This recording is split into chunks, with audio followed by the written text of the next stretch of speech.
Peace, peace, peace, family. Sorry I'm late. I thought I had this scheduled for 15 after the hour, and it was scheduled for 5 after the hour. So I apologize. I apologize. I apologize. Let's see if we can get a countdown, and let's get back to the next section of this reading on the history of Ireland. Uh, if y'all didn't get a chance to see the last installment, and I know it's been a few weeks, let me know in the comment section after this post, and I will open that one back up for those of you who didn't get a chance to hear that.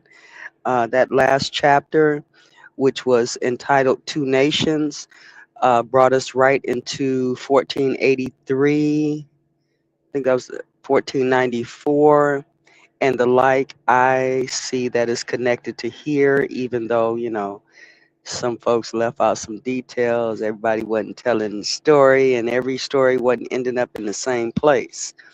So, but yeah, we look. It looks like we go from about the 1100s all the way up to the 1400s in two nations. Let me double check. Yeah, about 1175 to 1494. Really good chapter. That was chapter number 5, called Two Nations. This week, or this installment, we're doing chapter number 6, which is called The Tudor Colonist. And this is from the book A History of Ireland by Peter and Fiona Somerset Fry. As I had told many people, and I'm pretty sure some people probably went and got the PDF or link from Google Books and read it. This is for those who haven't read it and who are still interested in this history, like myself, who may want to know, how does all this tie together? Well, I'm gonna have to let y'all figure that out according, to the way that you decipher and decode and analyze information.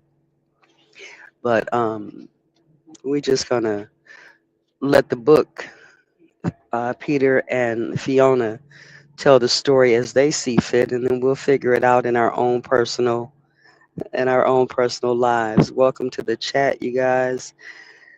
Yeah, so we're gonna get this reading done. I'm trying to make sure my throat, and my nose, and all that stuff is okay right now. Probably looking at, I got a little bit of time. We're looking at about 32 pages. Now, for some of y'all can speed read this, and some of y'all can, you know, read it with the greatest of clarity and diction and all of that. But y'all know I'm going to stumble over this shit, okay? So it ain't going to be a minute a page. I can tell you that damn much. I would love it if it was, but it's not. Either way, it's 32 pages. It starts on page number 104 and ends on page number 136. Again, this is The History of Ireland by Peter and Fiona Somerset Fry. Let's see if they'll let me do a countdown. And as I said before, welcome to the room, welcome to the chat. Let's see if we can get a countdown.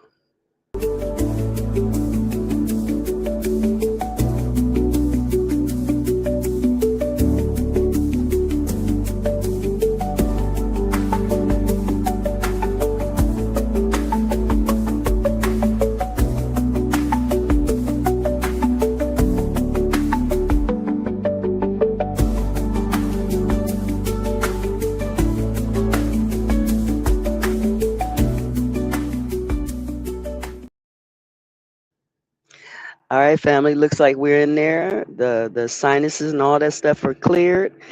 We secure it over here. I ain't gonna tell you how we secure it, but we secure it over here. So let's get this reading started.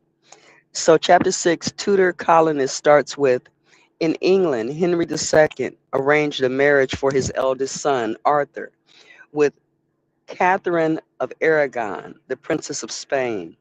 In 1501, the couple were married, both aged 15. Then tragedy struck. 4.5 months after the wedding, Arthur died. Henry was a thrifty man.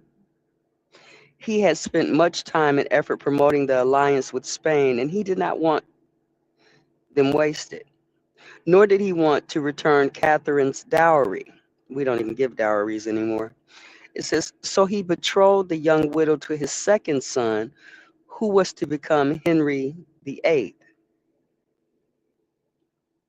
I'm going to ask the question, and it may not be related, but I remember in the biblical text when one brother died, didn't have any children. I know it's a different story, different time, but one brother died. I think it was it David's son? I think David, or was it Sol? It was David. I want to say it was David, but his son had died. He had betrothed his daughter-in-law to the other brother, but he never fulfilled that promise. And this is where they talk about the signet ring, Signet ring, and his staff. And I think this is with a girl named Tamar. I think that was. I think it's two Tamars in the Bible, and this is one of them.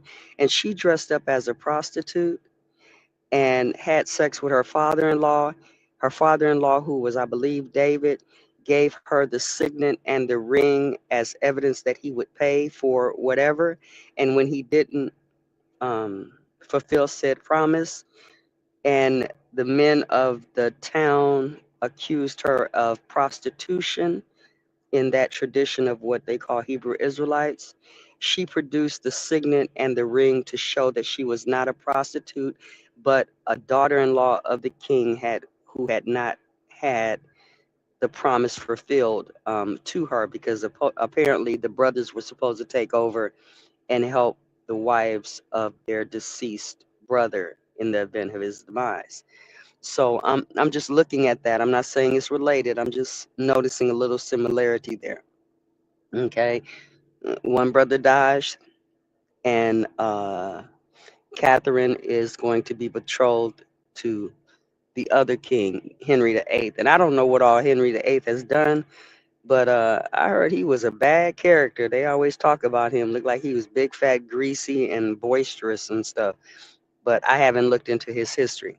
So anyway, let's read that one more time. Last sentence. So he betrothed the young widow to his second son, who was to become Henry VIII. The church, however, forbade the marriage of a widow and her deceased husband's brother. Catherine remained in England, mm, living in the retirement suited for her widowhood until the necessary dispensation had come from the Pope.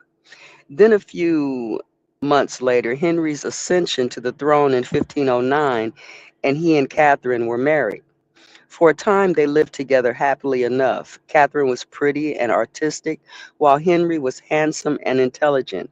But the Tudor dynasty was still young, and Henry was anxious for an heir. Catherine's first child, a son, died in infancy. The second, born in 1516, was a daughter, and the others were stillborn. Now, I'm going to stop right here. There was somebody that came up on one of the panels talking about the RH factor shot when you have a negative blood type female and a positive blood type male, and also vice versa. And because I had to take that shot with my last child, I found out something new from that discussion. They were saying that if the mother was positive and the father was negative, they would not have to take that RF factor shot. And what this has to do is antibodies killing the baby, attacking the fetus, or because they think it's a foreign object. I didn't know that last part. I didn't know that if the woman was positive and the man was negative, that you didn't have to take that. And my last child was the only child that I had to take that shot with. But in here, in that conversation they were having, people on YouTube, they were also saying that out of that negative mother, positive father, that the first child would be okay. You know, they mentioned like miscarrying, not being able to take it to term, possibly stillborn would have been in there as well. And I thought about that because, of course, we didn't do any blood tests or anything like that. But when I was growing up, I heard about marriage and blood tests. But I had to question this because then I was like, well, when did they start the blood test to know that a RH factor, a negative factor mother would unalive um, a fetus from a RF positive factor child or fetus or father. So when did they start that process? How many of these stillborns, miscarriages, and the like back in history before they started that process was directly related to their blood types and the like? Okay. When did they start that test? When did they start looking at this? When did they, as far as science, really begin to look at what is it? Infanticide, in- uh, the unaliving of children or babies, infants, and all of that. So I thought that was interesting because I don't think we did that all of our life. I don't think we had that ability to know that for thousands of years. Okay. But anyway, let's go back to that. Let's read that last sentence again. Catherine's first childless son died in infancy. The second, born in 1516, was a daughter, and the others were stillborn. Henry, deeply disappointed, appealed to the Pope for a declaration of annulment of his marriage so that he could replace the aging Catherine with a younger and probably more fruitful wife. Oh my God, this truck. I gotta run this I gotta run this APU unit to keep it cool in here. And sometimes it says that there's a problem and cuts it off. And I think y'all might have heard it when it cut off. See, it just kicked back on. And that's what you guys hear in that other video I did as well. Yeah, it's going back out. See if we get that red notice again.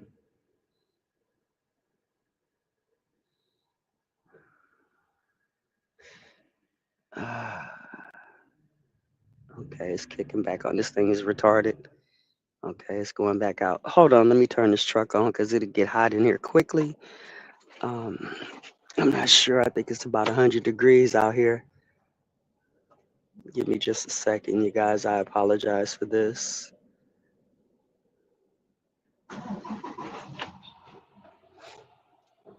All right, now the only problem with this is that I got to keep on jumping up and turning the truck off. I mean, resetting the truck so it won't shut off. But yes, it is about 100 degrees out here right now. Okay. All right, so we're back. Let's finish reading.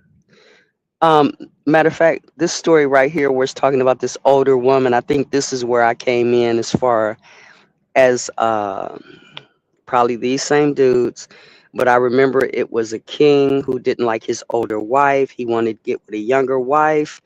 The church went against it. And then, as everything transpired, I think this is where he ends up writing his own Bible to go against the Catholic Church. I think this is the same story right here. Okay, let's go here. Annulment, so he could replace the aging Catherine with a younger and probably more fruitful wife. She might not have been unfruitful. He just might have had the wrong blood type for her. Okay. Such annulments were quite often granted, but the Pope had political reasons for refusing this one. And for 6 years, Henry's application was held up. But he pushed ahead with his plea and asked the Pope to annul the marriage on the grounds of the original papal dispensation, allowing it to be allowing it had been illegal. No pope, Henry argued, had the right to grant a dispensation contrary to the teachings of the Bible, and the Bible said no man could marry his brother's widow. Henry had become desperate. His new love, Anna Boleyn, there go Anna Boleyn, there go Anna Boleyn. Matter of fact, I got that book at the house. Maybe that'll be one of the next readings we will do. But his new love, Anna Boleyn, was pregnant. He needed to marry her quickly in order to legitimize the child.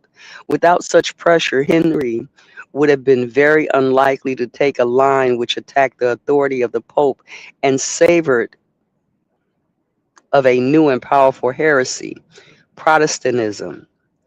About 2 centuries earlier, John Wycliffe, a professor of divinity at the University of Oxford, had started a protest movement for the reform of abuses and corruption within the church. Similar movements were begun by John Hass, Hus, Jan Hus, Janhus, in Bohemia, and a century later by Martin Luther in Germany. Luther posted his famous 95 Theses on the church door in Wittenberg in 1517. Protestants wanted to return to the teachings of the Bible, which had become far more widely available since the invention of printing in the 15th century, and less interference by priests between man and God. The church had reacted by declaring that Protestants were heretics, and the civil authorities had them burned at the stake. Mm. So, 400 years in slavery. This is the 1500s. This is 2000. Are we talking about the church folks? Yeah, you know. Hmm. The Hebrews, the Catholics, and the Protestants. Uh-oh. Yeah. Okay. Okay. All right. All right. Let me get settled.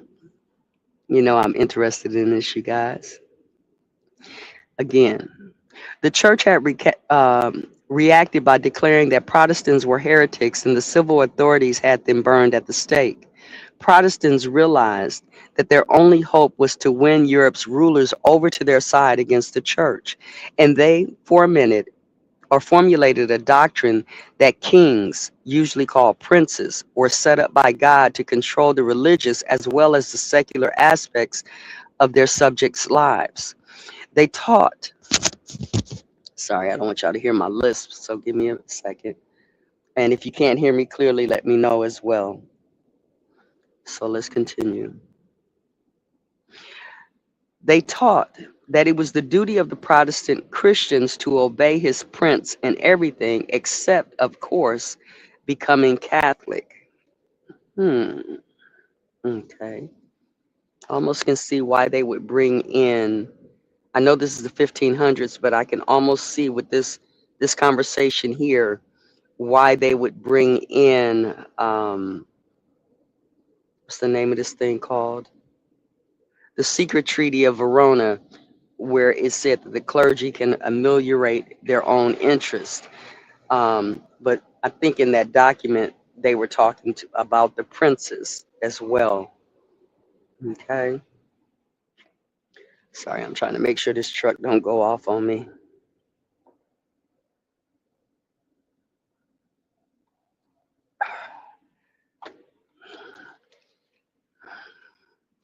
All right. Except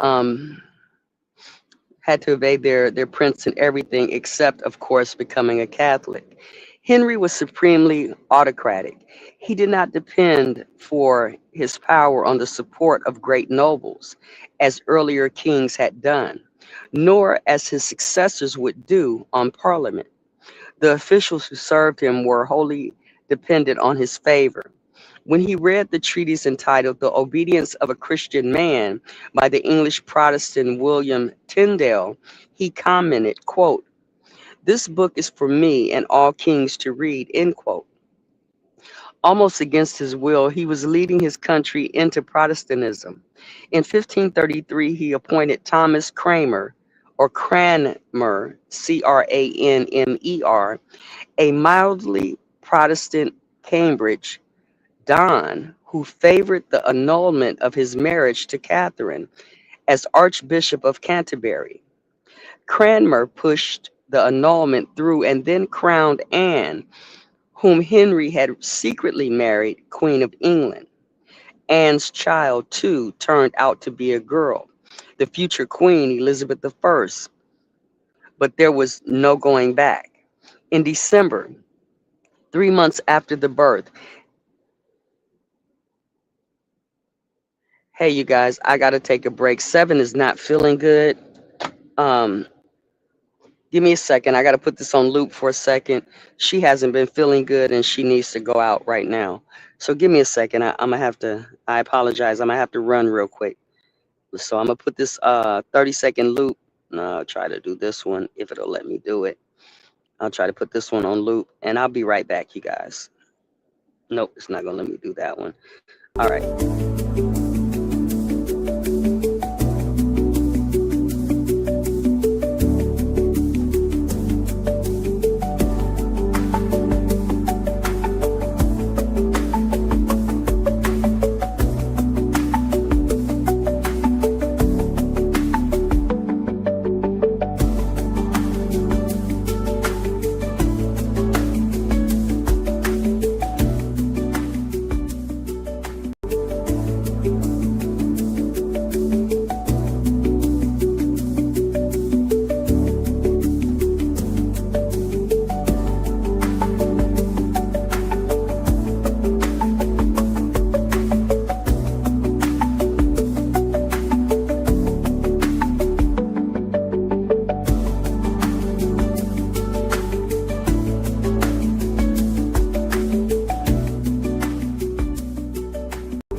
All right, family. Thank you for your patience.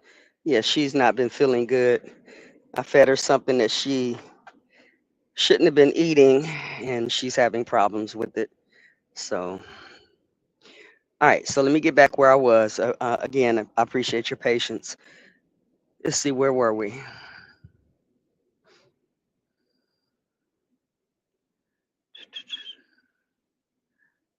Murder quickly on the generalized child. And God. Okay, hold on. I'm trying to find it. Canterbury. All right, right here. In 1533, he appointed Thomas Cranmer, a mildly Protestant Cambridge Don who favored the annulment of his marriage to Catherine as Archbishop of Canterbury. Cranmer pushed the annulment through and then crowned Anne, whom Henry had secretly married, Queen of England. Anne's child, too, turned out to be a girl, the future Queen Elizabeth I. But there was no going back. In December, 3 months after the birth, Henry repudiated papal supremacy over the English church. By act of parliament, he became, under Christ, the supreme head of the Church of England. The Reformation in England still had a long way to go, but the break with Rome had been made. You hear that root words? The break with Rome had been made. Thank you, D. Harris. I appreciate it. I don't want to lose another dog. The last one I lost was hard for me. But she should be okay. She's working her way through it.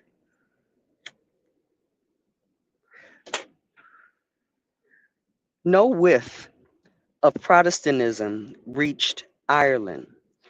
So far away in the Atlantic, the Irish church had decayed over the last 2 centuries, like the church elsewhere, but it still held the loyalty and affection of the Irish people.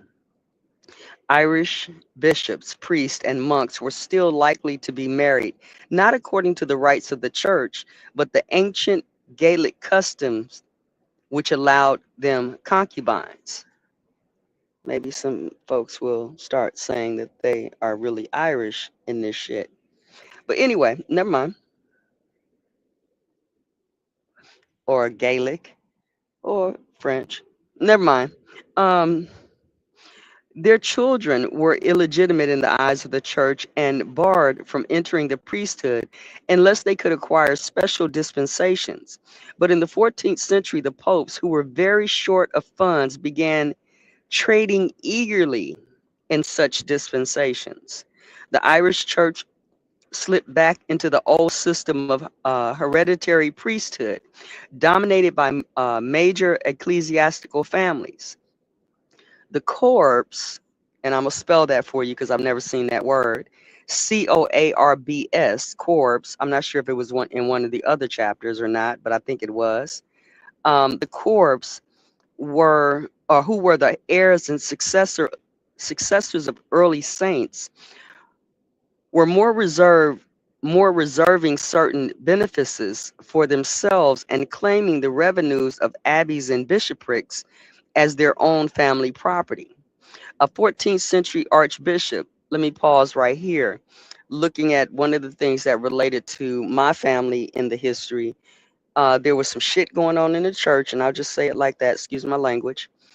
And one person who they thought that they had in their pocket, walked away from it all. Okay, walked away from it all. This is kind of bringing a little clarity to that story for me.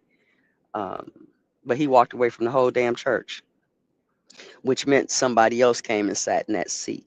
Okay, either way, it says a 14th century archbishop of Cassel or Cashel, Cashel was the father of an archbishop of Tuam. Okay, Cashel is Cashel, which we heard that word before, and Tuam is Tuam for those who are looking up and trying to reference this information.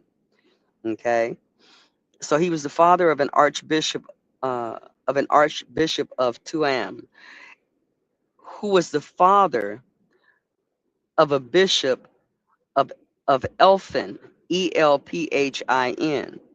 The bishop's son, a Coab or Corb, was the father of two priests and the grandfather of an archdeacon.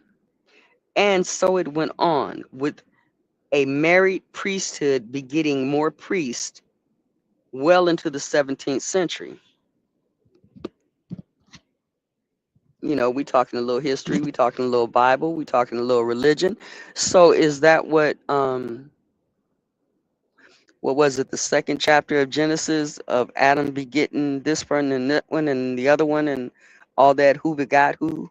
Is that where that's coming from? All right, let's continue.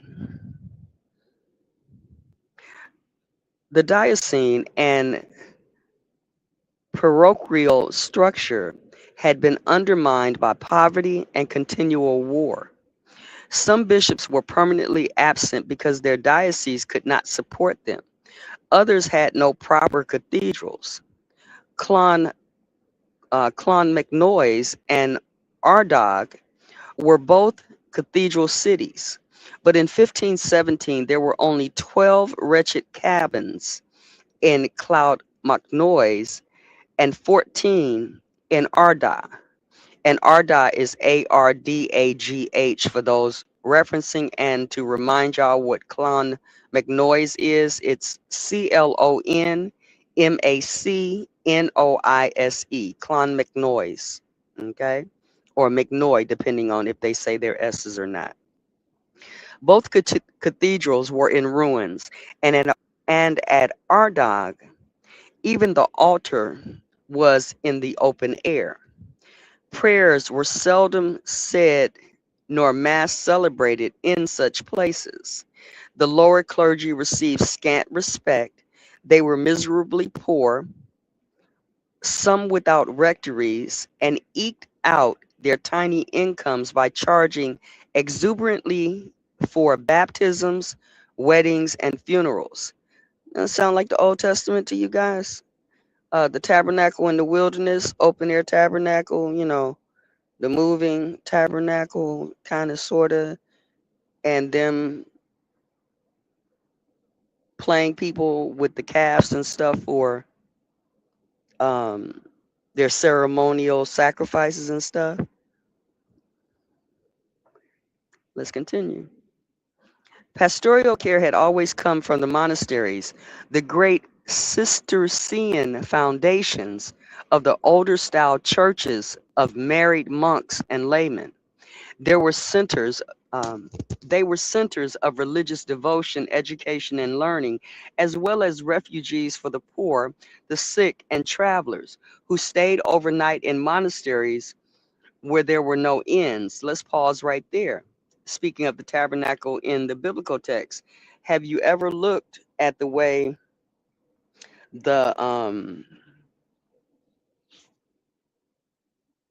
the army of the Israelites, nation of Israel, was situated around the tabernacle?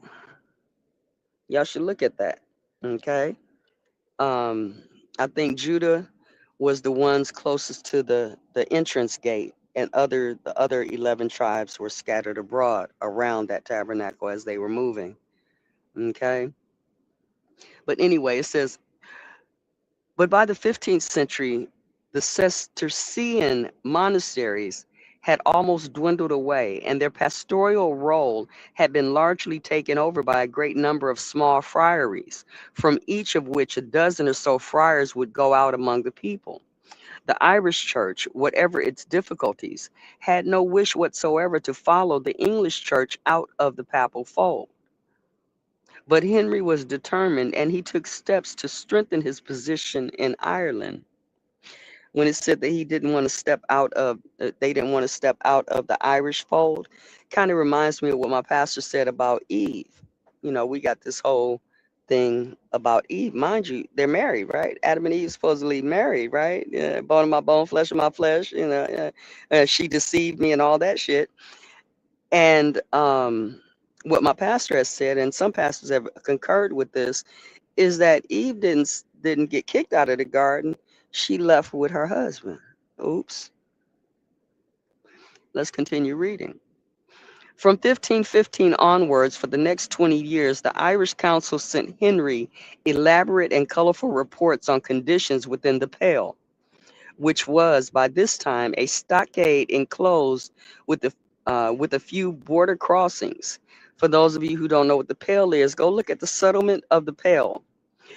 Look at that history for the settlement of the Pale, and then key in on this word, pogrom, because that's where I got it from.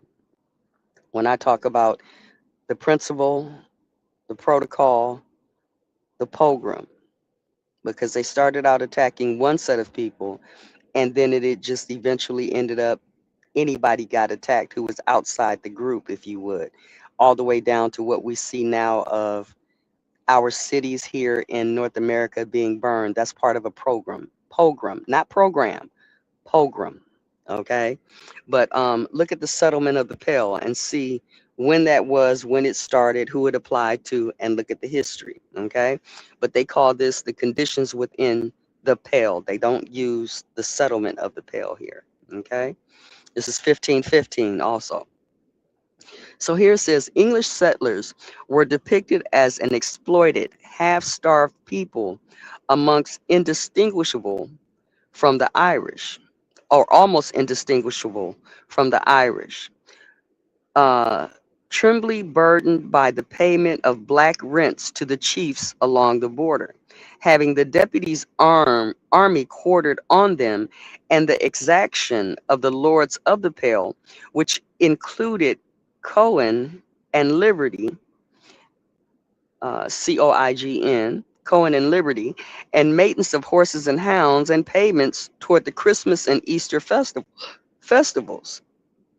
In return, they should have been protected against the so-called wild Irish, but only too often the marcher lords found it less trouble to let the Irish through their lands to make their prayers of cattle unhindered.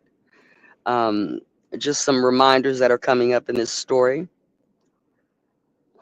I remember when reading about what happened on the East Coast, or more to the East Coast. When they talked about the Scots and the Irish and all of that coming in, before you get the Scots Irish, but the Scots and the Irish coming in, all that stuff. What you found in that story, and also talking, I think it was about the Revolutionary War as well. I think it was around that time as well, mentioned when the churches were popping up, people were taking churches and all this shit.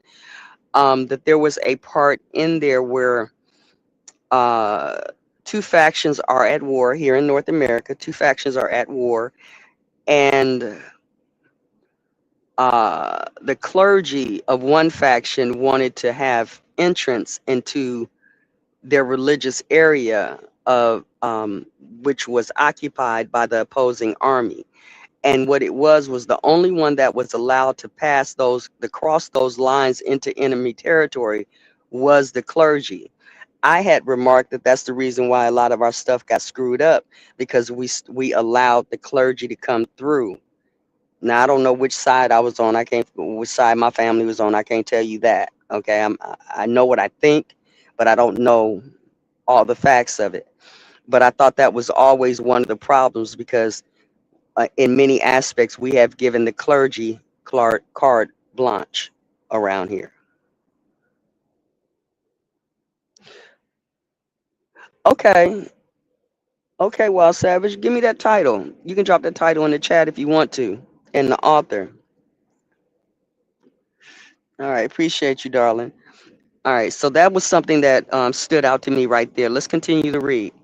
In return, they should have been given protection against the so-called wild Irish, but only too often the marcher's lord found it less trouble to let the Irish through their lands to make their prayers of cattle unhindered. Now this is interesting when they say, oh wait, to make their praise, like predatory, prey of cattle unhindered. So what I'm seeing here is that you can't equate the Irish or wild Irish, if you would, to being any type of East Indian that worshiped the cow, because the East Indians wouldn't have killed the cow because it was sacred to them. So that's a little distinction there. Let's continue.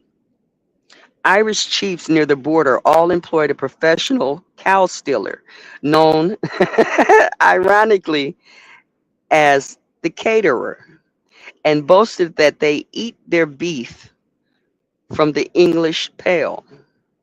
Ooh, that's interesting. Okay, caterer, huh? I wonder, do caterers, people who cater, know that that's where their name came from? Cow stealers. Okay.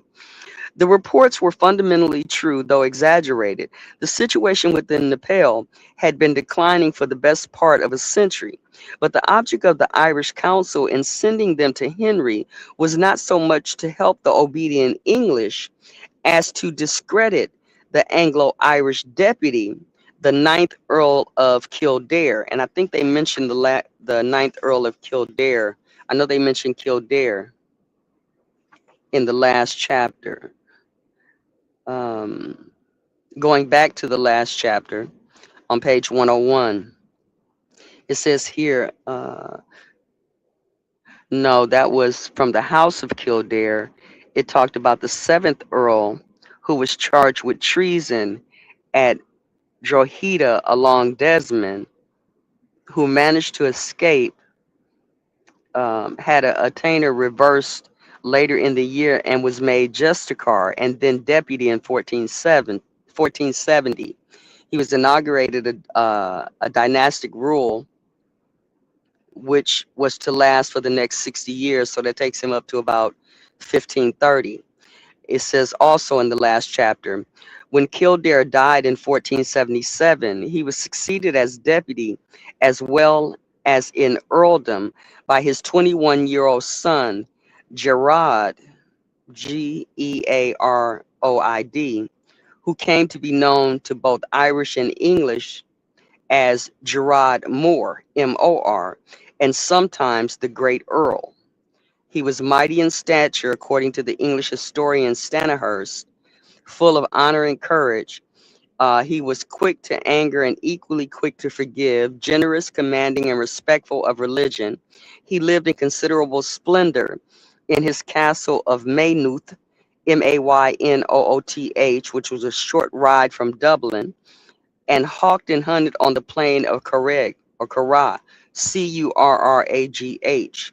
He spoke English, Irish, and some Norman French, and probably read several languages, including Latin, but like other nobles, left writing to his secretaries. Okay.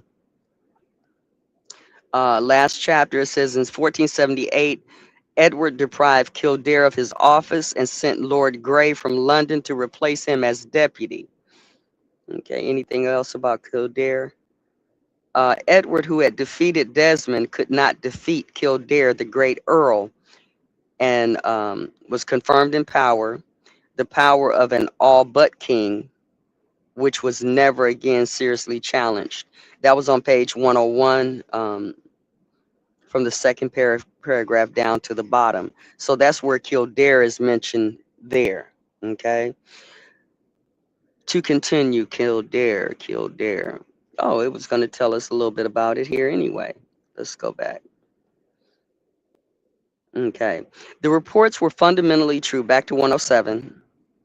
The reports were fundamentally true, though exaggerated. The situation within the Pale had been declining for the best part of a century, but the object of the Irish Council in sending them Henry was not so much to help the obedient English as to discredit the Anglo-Irish deputy, the ninth Earl of Kildare.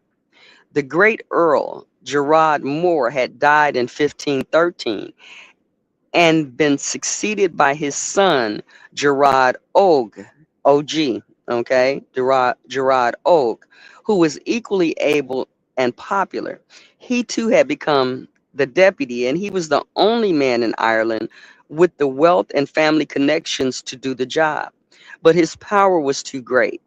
Cardinal Wolsey, Wolsey, who had become Henry's chancellor of England in 1515, called him scornfully the King of Kildare, and Henry began to see him as one of those overmighty subjects whom the powerful monarch must needs curb. When Kildare's rival, the Earl of Ormond, persuaded the Irish council to ask for an English deputy, Henry sent the Earl of Surrey, an appointment which flattered the Anglo-Irish, as Surrey had royal blood.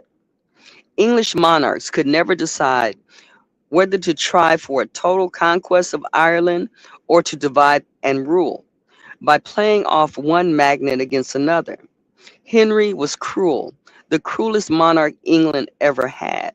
But he was not warlike, and he sent Surrey to England in 1520 with instructions to bring the Irish into submission and obedience by sober ways, political drifts, and amiable persuasions, that is, to negotiate, but to negotiate from strength. Surrey had an army of 1,100 as well as an ample budget, and he had considerable success. A large number of Irish chiefs bowing before the wind came in to him, so many that he began to study the possibility of a total conquest and wrote a memorandum to Henry recommending that it could be undertaken with 5,000 men, not an unreasonable number, as the Irish could raise 22,000, paid, equipped, and provisioned by England. As the conquest progressed, as the conquest progressed, castles and towns would have to be built and English settlers brought in. Such a scheme was too far expensive for Henry. When he came to the throne, he had been one of the richest kings in Europe, but he kept a lavish and splendid court. When Surrey asked to be recalled after 18 months in Ireland, Henry replaced him with Ormond, but he had an inadequate Irish following, and 2 years later, Gerard Og was deputy once more. He soon found his position precarious. Anne Boleyn's father, Sir Thomas Boleyn, was connected with the Butlers, and Henry gave him the earldom of Ormond, pushing out the current earl. It meant that the Butlers, so long enemies of the Geraldines, had Henry's ear. And some strange tales reached that ear. Kildare's friends and kinsmen in the west, the Earl of Desmond and the chiefs of the O'Briens, were intriguing with the Habsburg Emperor Charles V in favor of a Yorkish pretender to the English throne. Kildare turned a blind eye to the intrigues, not considering them worth bothering about. But Wolsey seized the opportunity they gave him. He summoned Kildare to England and, after a stormy interview, sent him briefly to the Tower. But the imperious cardinal's days were numbered. When he failed to get Henry, I hope y'all liking this. Hey, brother Nasir. Okay, we're on page 108 in the book, The History of Ireland by Peter and Fiona Somerset Fry. So we're on page 109 right now. My apologies, 109. When he failed to get Henry the annulment he wanted, Wolsey was replaced in 1530 by Thomas Cromwell, a relentlessly efficient servant of the state who believed as fervently as Henry in a strong monarchy. Cromwell would not tolerate a rival power in Ireland. For a while, he held his hand, and then in 1533, the Irish Council charged the deputy with appropriating heavy guns belonging to the crown and moving them to his castle at Maynooth. Once again, Kildare was summoned to London and put in the Tower. He was not in good shape. The years before had been the year before, he had been wounded in battle, and never after, according to the Tudor historian Stanihurst, enjoyed his limbs nor delivered his words in good plight. Now, here in the book, the first time they said Stanihurst, it was Stanyhurst. Here they're spelling it Stanihurst. Remember, we're dealing with the standardization of language as well. And if y'all notice between the first couple chapters and this chapters, the names kind of change, okay?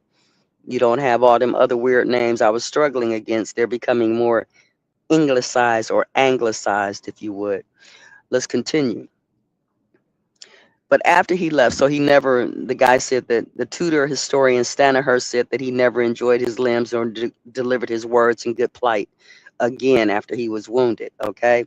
It says, before he left, Kildare had his eldest son, Lord Offaly, Offally, made deputy in his stead. Nicknamed Silken Thomas, because of the silk garments he and his bodyguard wore, Offaly was a handsome, rash, and inexperienced young man of 21. Hold on. Catch this truck. Okay. I don't, y'all might not agree, but I think all this silky shit. Now y'all can say, "Hey, that's some brothers dressing up." You could also say that's some Arab folks too. I'm just saying, okay, some sultan type shits and shit. But anyway, just my thought, okay. Rash Young at 21. Okay, Kildare advised him to defer to the Irish Council. Quote, "For albeit in authority you rule them, yet in council they must rule you." End quote. But not to trust them. He spoke with prescience, and prescience. It looks like prescience. Prescience. For early in 1534, the English faction sent a rumor flying around Ireland that he had been beheaded, and a letter telling of his death was planted on a servant who took it to Silken Thomas. The distraught young man went to one of his cousins who urged him to avenge his father's death. Other advisors urged prudence, but Silken Thomas would have none of it. I'm gonna pause right there, give y'all another little story that kind of fits the same narrative. When they talk about the Moorish sigh, y'all can go look that up. And they talk about the brother who gave over Granada. His mother said, "Why weep now?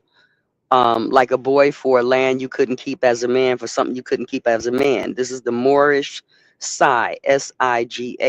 Real or imagined, I don't know, just something I know I've read about.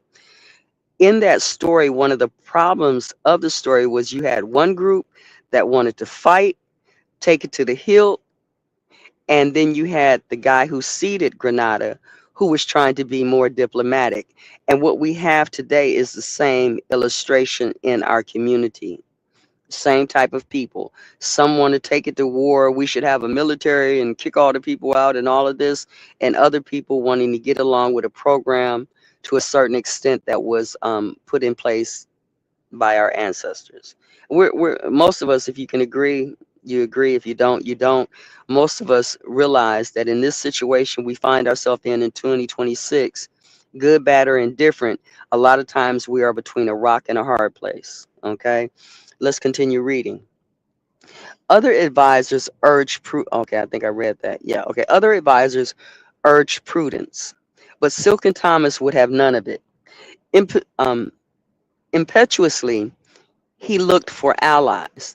Then on the 11th of June, he rode through Dublin with 140 armed retainers to a meeting of the Irish Council, where he declared himself no longer Henry's man and called on all who hated cruelty to join him in rebellion. In vain, the Archbishop of Armagh begged him with tears in his eyes not to resort to such an extreme. A harpist in his entourage broke into a long praise poem and exhorted him to vengeance. Talk about the Pied Piper around this bitch. Okay. Silken Thomas flung down his sword of office and left. For the next 6 weeks, Silken Thomas and his followers harried the people of the Pale and threatened Dublin. Then the city's Archbishop, John Allen, with one L, Alen, who led the anti-Geraldine faction, decided to flee from Dublin Castle, where he had taken refuge, and sail for England. He did not get very far. His boat went aground at Clontarf, Clontarf, and he took shelter in a gentleman's house nearby. Next morning, Silken Thomas caught up with him. His men hauled the archbishop out of bed, and Silken Thomas, so the story goes, ordered them in Irish to take the curl away. They mistook his meaning and dashed the archbishop's brains out. What greater crime than to murder an archbishop?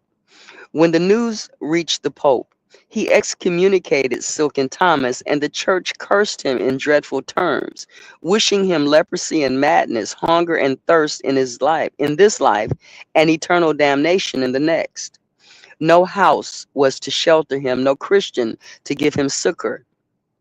This curse, which would have been taken quite literally in those days, was unkindly shown to the old earl, still languishing in the tower, and in December he died, seemingly of despair. Silken Thomas, now Earl of Kildare himself, cast about him for help, sending gifts of hawks and Irish palfreys to Charles V, negotiating with the King of Scots and trying to stir up the O'Briens and O'Kellys. Sir William Skiffington, Skeffington, the new deputy, arrived in Ireland with a large army. He was an experienced soldier who knew the country well, but old and delicate. For some time he remained in Dublin, ill. Then in March 1535 he led his army to Maynooth and took the castle there. Silken Thomas was in Connacht, Connacht. When he came hurrying back, he met Skiffington, and his followers melted away. He was left without hope, friends, or even a good cause, and had no choice but to surrender. He was sent to London and lodged in the Tower like his father. Surrey, now the Duke of Norfolk, advised with callous calculation that he should be kept in the tower for a while as a hostage for the good behavior of others, and then, when there is no further commodity in his survival, put to death. He stayed in the tower for 16 months, half starved and half naked, barefoot and bare legged, divers times when it was not very warm, as he wrote to a servant. Then he was taken to Tyburn, Tyburn, and hanged, drawn, and quartered. Now look at that. Look how a rumor would mess a person up. Hey, Chief, call me B, or call me Big Chief Smoking Kush and Susan Thomas. Hey, welcome to the room. We are on page 110.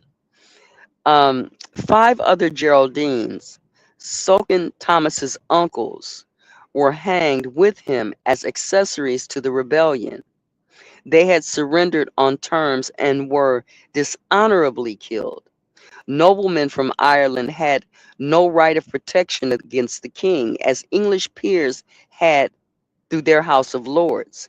Is this the reason why y'all don't want to be Irish and y'all want to be English? Never mind. Just a rhetorical question. Um, they had surrendered on terms and were dishonorably killed. Noblemen from Ireland had no right of protection against the king, as English peers had through their House of Lords. Once in England, they fell easy victims to the monarch's wrath. In Ireland, there were fears for the safety of Silken Thomas's successor, his young brother Gerald. Now, here, notice this. The last spelling was Gearoid with a hyphen over the O. And that was for the one Jared, I forgot his last name, Jared Moore. And then the other one was Jared Og. And now you see another switch in here because now they're spelling that name Gerald. Okay. It's the same phonetics. Okay, it's the same damn phonetics. Just the language is not standardized right here. All right. So anyway, let me read that sentence again. In Ireland, there were fears for the safety of Silken Thomas's successor, his younger brother Gerald, who had been 9 at the time of Thomas's arrest. He lived with his tutor, Thomas Leverius, Leverous, like a lever, Leverius, okay, within the pale until his uncles were arrested. Then Leverius put the boy, who was suffering from smallpox, in a basket and carried him, even though he was gravely ill, to the castle of his sister, Lady Mary O'Connor, the wife of the chief of Offaly, the wife of the chief of Offaly.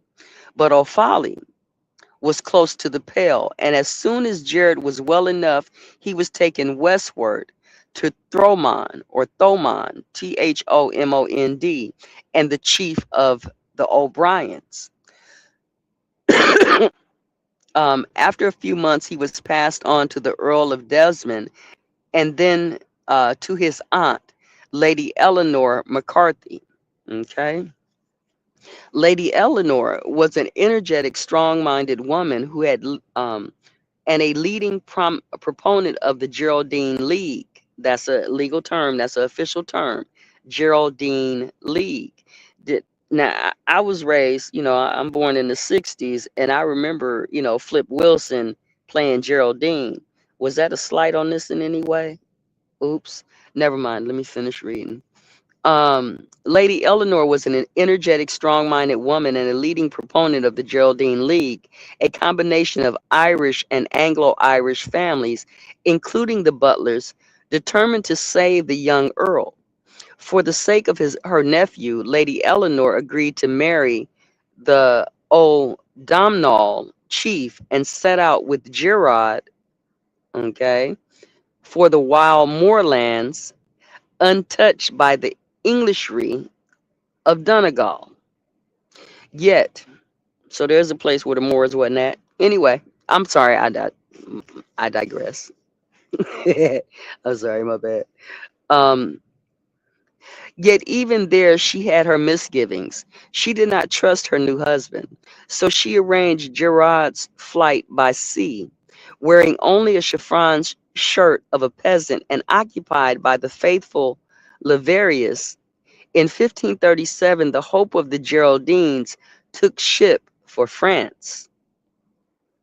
The story, with its cast of a rash, impetuous young nobly inspired by love of his father, wicked enemies, a faithful servant, a fairy godmother, and a boy carried to safety in a basket. Sounds like Moses, don't it? Never mind. In a basket, has the quality of fairy tale or the freaking Bible. Wait a minute. Did I just miss what I think I missed? So they took the boy who was suffering from smallpox, moved him around, hit him while he was ill, tried to give him to his brother, and then gave him to a lady who was actually the wife of a chief that he was literally related to. Don't that sound like Moses, y'all? Never mind. Never mind. Okay. The reality was less romantic. Blind loyalty to the monarch had never served the Kildare interest. Gerard Oge was more likely to be released from the Tower and restored to his position as deputy of Ireland, or if Ireland became ungovernable in his absence. And he may well have discussed rebellion or some kind of disorder before he left for England. He had no more desire to oust the English than his father had had, but he certainly wanted to remain the most powerful man in Ireland, head of the semi-autonomous house in a semi-autonomous land. But Silken Thomas was, as the fairy tale depicted, too young and inexperienced to play such a game, and Henry, the tyrant, scooped the board. With the breaking of the Kildares, the road lay open for major royal encroachments in Ireland. As early as 1536, even before Thomas's execution, a parliament, which had came to be known as the Reformation Parliament, was summoned. It began, predictably enough, by obtaining Silken Thomas and forfeiting the Kildare lands. Then a bill was presented to it for the dissolution of the monasteries, which had just taken place in England. The butlers, who had early declared for Henry against the Pope, saw the opportunity dissolution offered of acquiring well cultivated church lands with cottages, mills, and orchards on them, and ensured through a compound of threats and bribery that the knights and burgesses in the commons would not stick in the king's cases or causes. I'm going to read that again. Okay, it's a lot of information there. Um, so it says, let's start here. It began predictably enough by obtaining Silken Thomas and forfeiting the Kildare lands. Then a bill was presented to it for the dissolution of the monasteries, which had just taken place in England. The butlers, who had early declared for Henry against the Pope, saw the opportunity dissolution offered of acquiring well cultivated church lands with cottages, mills, and orchards on them, and ensured through a compound of threats and bribery that the knights and burgesses in the commons would not stick in the king's causes. Only the lower clergy, who, since 1370, had been represented in the commons, held out against the bill and were expelled for their pains. Then Parliament considered the Bill of Supremacy itself, which declared the King of England to be supreme head of the church in Ireland, as he already was of the church in England, displacing the Pope. Almost every churchman sitting in Parliament, from the Archbishop of Armagh downwards, was opposed to the bill. But once again, the butlers came to the king's rescue, and when the Archbishops of Castle and Tuam and 8 bishops had been persuaded to take an oath acknowledging Henry's supremacy, the opposition collapsed. Then, in 1540, Sir Anthony St. Leger Leger, a new deputy, advised Henry that the act of supremacy would be more real in Ireland if the title Lord of Ireland, which Henry II had of the Pope, were to be replaced with that of King. Ireland would no longer be Adrian's donation, derived from the Pope's supreme authority, but Henry's kingdom, a possession of the English crown by right of conquest and inheritance. Okay, all right, we getting good now. We at the right of kings. Oh, shit. Give me a second, y'all. Let me clear my throat. Okay, what you laughing for down there? Call me Big Chief Smoking Kush. That's why I just call me B. Anyway, give me a second, you guys. All right. Adrian's donation, I think they mentioned that in some of the preceding chapters. All right, let's finish here. Conquest of inheritance. Okay, all right. Various monasteries within the Pale had already been dissolved, and the local nobility and gentry sweetened by the acquisition of monastic lands at cheap rates. When St. Leger summoned another parliament in 1541, its members welcomed the change in Henry's status. In Dublin, where the English officials mostly lived, it was greeted with joy. Henry saw himself as the apex of a pyramid, and all rights and titles to land and offices devolving from him. He was the feudal lord, the lawgiver, and the ultimate judge. To bring the Irish princes and chieftains who held their land according to the Gaelic law and custom into line with this feudal concept, he looked back to the days of Henry II and reintroduced the practice of surrender and regrant. Okay, official terms, surrender and regrant. Chieftains were invited to surrender their tribal lands to him and receive them back immediately with the new title. Niggas, is that what happened in America? Hmm, hmm, hmm. Is that what happened with the 40 acres and a mule shit? Hmm. Uh-oh.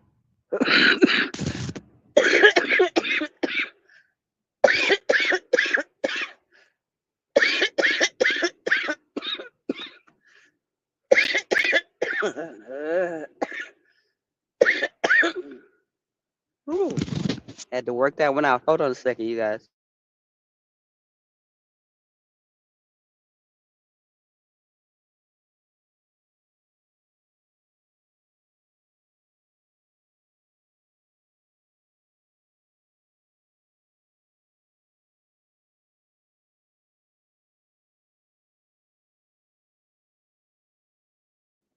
All right, I'm back. Sorry about that, you guys. The cigarette hit the wrong way. So it says, chieftains were invited to surrender all their tribal lands to him and receive them back immediately with the new title, valid under English law, and a promise of protection against their enemies. Isn't that what happened here, you guys? Okay, maybe y'all didn't see it. Okay, never mind. Let's go. Um, mm, mm, mm.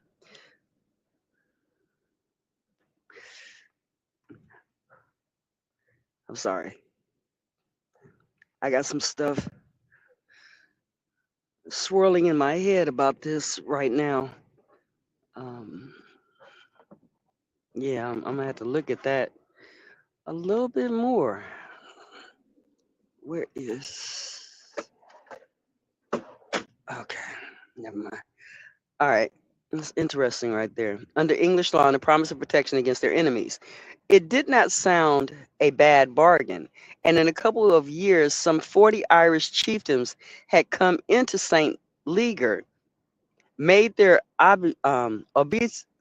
obeisance to Henry, and opened negotiations to have their lands granted back to them, occupied for the first time in Irish history by titles of nobility after the English manner. So is where they look into the Constitution later on and say that they can't grant titles of nobility? I mean, it just sounds so fucking interesting for what happened here. Okay. Ulick Burke, next sentence. Ulick Burke, Ulick Burke, of the degenerate English and Connaught, became the Earl of Clanricarde. Clanricarde, Clanricarde. Okay. Con, there go these weird ass names again. Con Bacock O'Neill of Ulster. hmm Promised to attend Parliament and was made Earl of Tyrone. His earliest, his eldest son Matthew, who had, according to the laws of primogeniture, would succeed him, became Baron of Dungannon. Dungannon, Dungannon. The reigning O'Donnell agreed to accept the title of Earl of Tyrconnell. TIR hyphen over the CONAIL. Okay. I'm pretty sure that's going to end up being Connolly. Okay.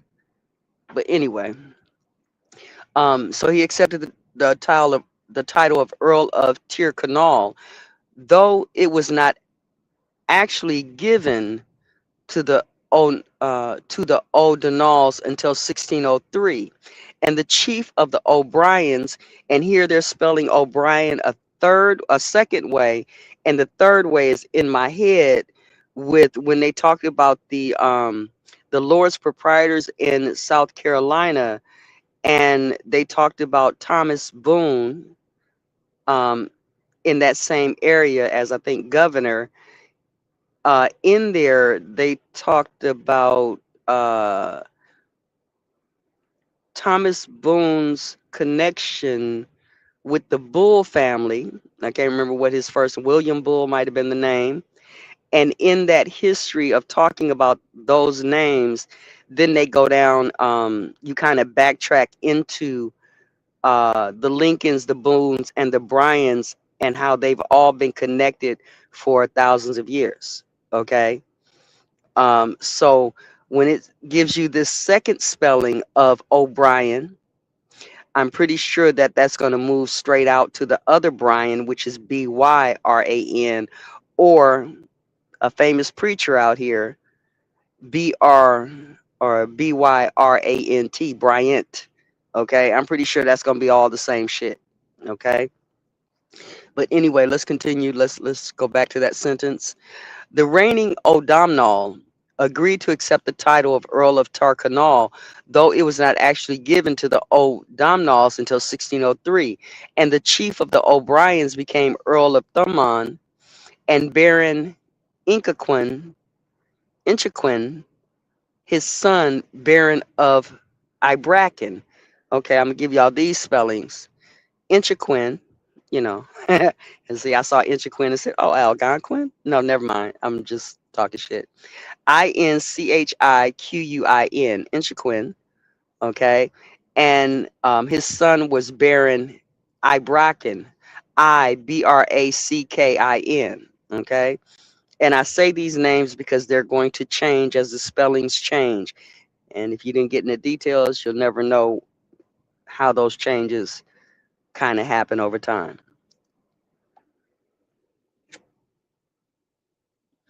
We're on page 113. It says, the titles did not raise their possessions in Irish esteem. Let me say it again. The titles did not raise their possessors in Irish esteem. Rather, they diminished them. As the later O'Neill was to put it so proudly, quote, I care not to be made an earl unless I may be better or higher than an earl, for I am in blood and power better than the best of them. Dot, dot, dot. My ancestors were kings of Ulster, and Ulster is mine and shall be mine, end quote. Shout out to the brother who told me to go look at the Ulsters, the men of Ulster. or the Ulstermen. Okay, what you say?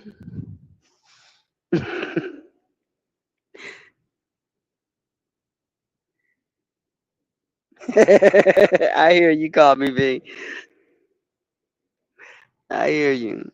Okay, let's continue. Con Bacach, Bacach is how it's spelled. Connbacach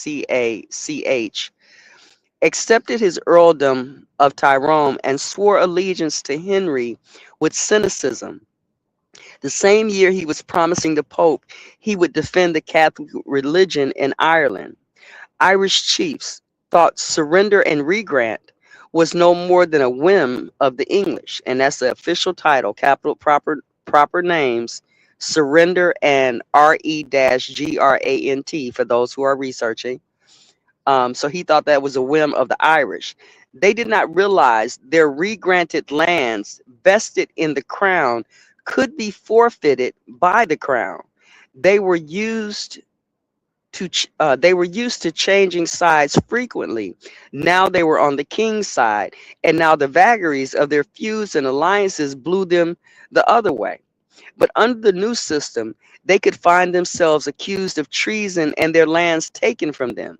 There were to be no more easy pardons and no more deals. And there had been, when the English king was merely Lord of Ireland, now they were subjects who could be totally depossessed. Henry had rejected the policy of a conquest of Ireland because of the expense. He seldom interfered with the way the Irish princes ran their territories or countries for much the same reason. As Ireland brought him almost no revenue, the manner of its administration seemed to him hardly worth bothering about. He let Ireland be. But in the 10 years between 1537 and his death in 1547, the Geraldine League collapsed, leading to confiscations which brought an enormous acreage in Louth, Louth, and Westmeath into his hands. And the second of the policies put forward in Surrey's memorandum on the conquest of Ireland was taken up in the reign of Henry's son, the boy king Edward VI. The policy, check this out, y'all. The policy was plantation. Anybody see the slavery of 1619 coming in? Anybody see the you ain't got to go home, but you got to get out of here? Okay, let's continue. The policy was plantation. And if I remember correctly, go back and look at Sir Francis Bacon when he talks about plantation. If I was home, I would pull that book up and read that piece for you guys. Okay. But anyway, the original English colonists, the artisans, craftsmen, and retainers who had followed their Anglo-Norman lords to Ireland in the Middle Ages had either emigrated back to England because of the insecurity of the Pale, moved to a major town such as Waterford, Cork, or Galway, or joined the Irish. English governments had always wished to build up a numerous, loyal, and stable English population. With crown lands so expensive, the opportunity to bring in new English families had obviously come. Let me read that again because I don't think I heard that correctly. The original colonists, the artisans, craftsmen, and retainers who had followed their Anglo-Norman lords to Ireland in the Middle Ages had either emigrated back to England because of the insecurity of the Pale, moved to a major town such as Waterford, Cork, or Galway, or joined the Irish. English governments had always wished to build up a numerous, loyal, and stable English population. With crown land so expensive, the opportunity to bring in new English families had obviously come. The first plantation was to be in Central Ireland, where bogs and woods had always sheltered the wild Irish who attacked the Pale. Brian O'Concobar, the chief of Offaly, had been outlawed for his support of the Geraldines, and with the attaining of Silken Thomas, the English lordship of Offaly had fallen in too.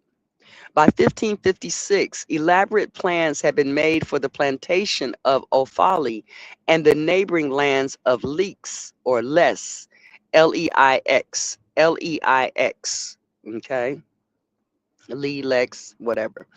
Um, only the western third of the area was to be left to the Irish. Only the western third of the area was to be left to the Irish.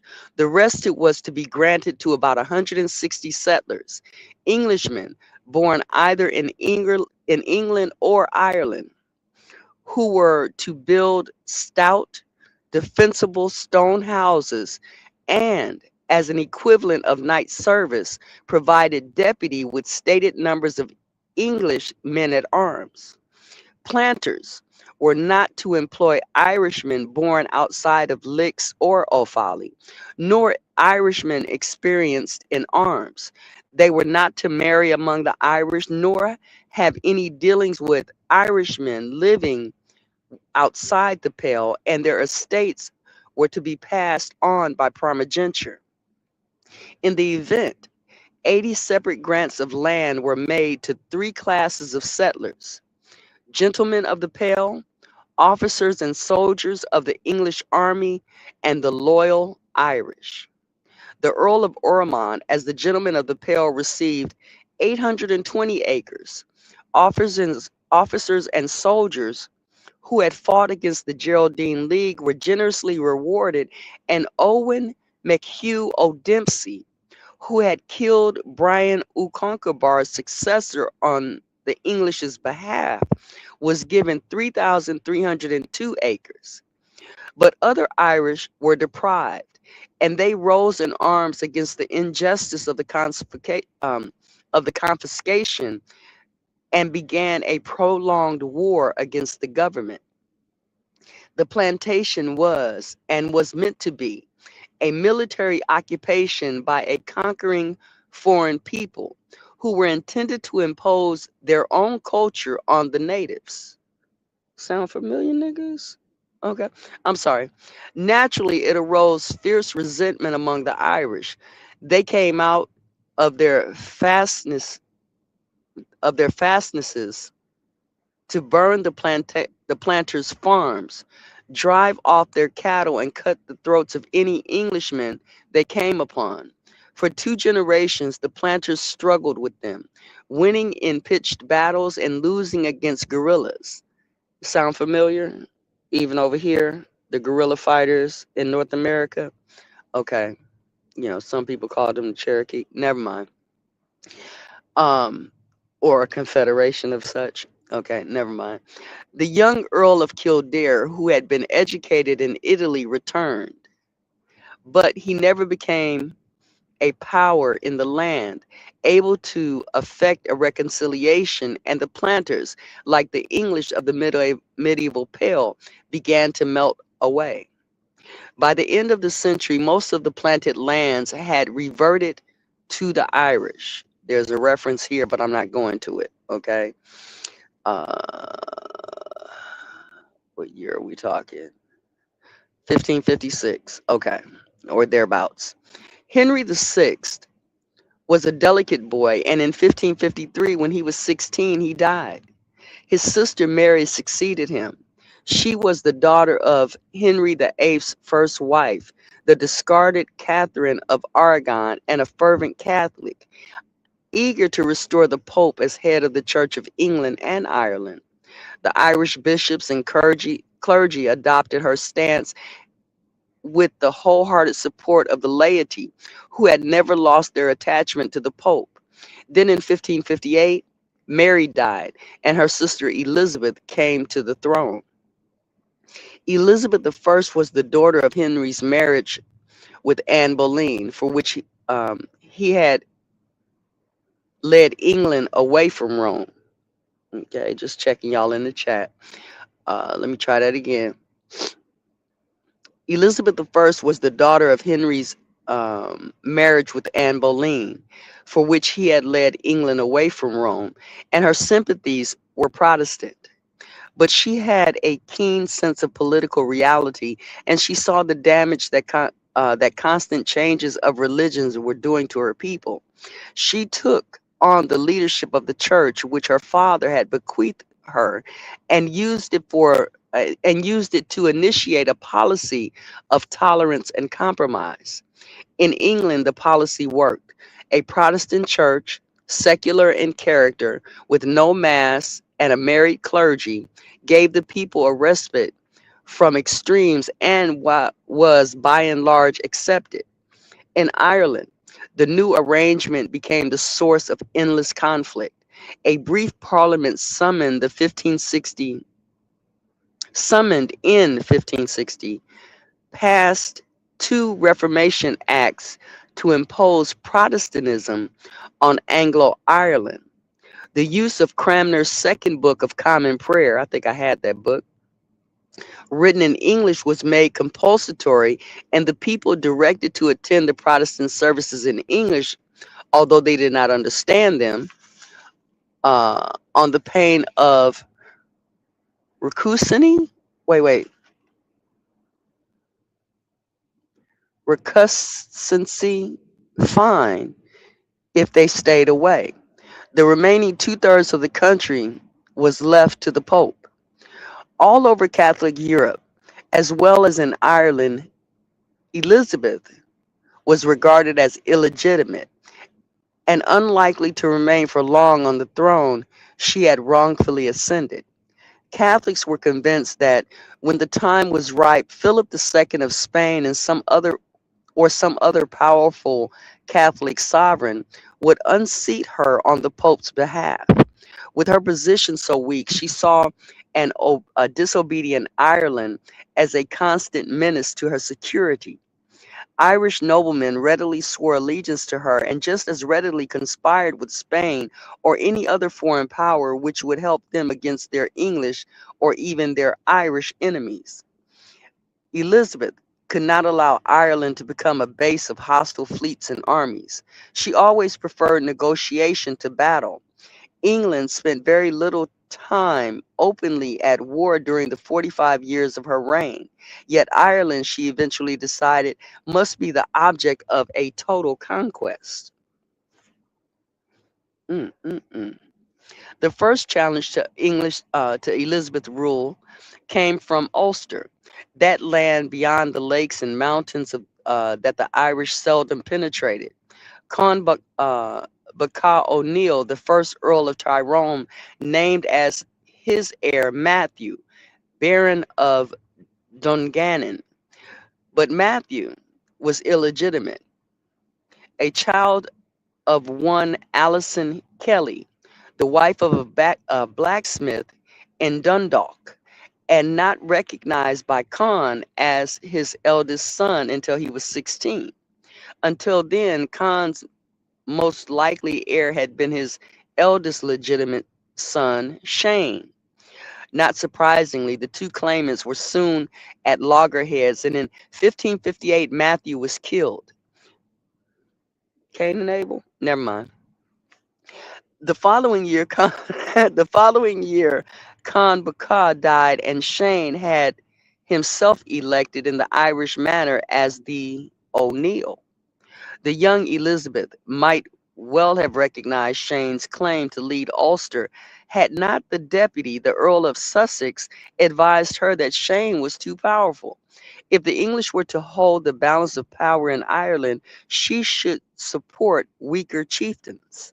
In 1561, Elizabeth invited Shane to London. His flamboyant reputation went ahead of him. The English heard of his absolute power in Ulster, his immense riches, vast herds of cattle, tremendous drinking bouts, and innumerable bastards. And when he appeared at court, proud, handsome, and ironically humorous, London's curiosity turned to admiration. A colorful figure with long black hair and yellow robes, he was followed everywhere, even into the Queen's presence chamber, by 200 gallows glasses, wearing wolfskin and armed with long-handled battle axes. Mm. When he made his submission to Elizabeth, he prostrated himself before her, gave a huge Gaelic howl, and spoke his piece in Irish. So, oh shit. So neither she nor her courtiers knew what he was really saying. In subsequent negotiations, he made it clear that his autonomy must be respected equally with the Queen's, and to make his point, he took himself very publicly to hear Mass in the Spanish embassy. Elizabeth detained Shane in England from January 1562 until May. By then, his tanist, Tor, Tiored Hilbach, Lennox Mac O'Neill Conoleg, had Matthew's eldest son, Brian, the new Baron of Dungannon, killed and had tried to oust Shane. When Shane was able to return, he defeated Torrin Hilbach and was soon, in the words of the deputy, the only strong man of Ireland. He made politic submissions now and then, but refused to allow English law or English officials into Ulster, and kept up a continual correspondence with the Queen's enemies of France, or in France, Spain, and Scotland.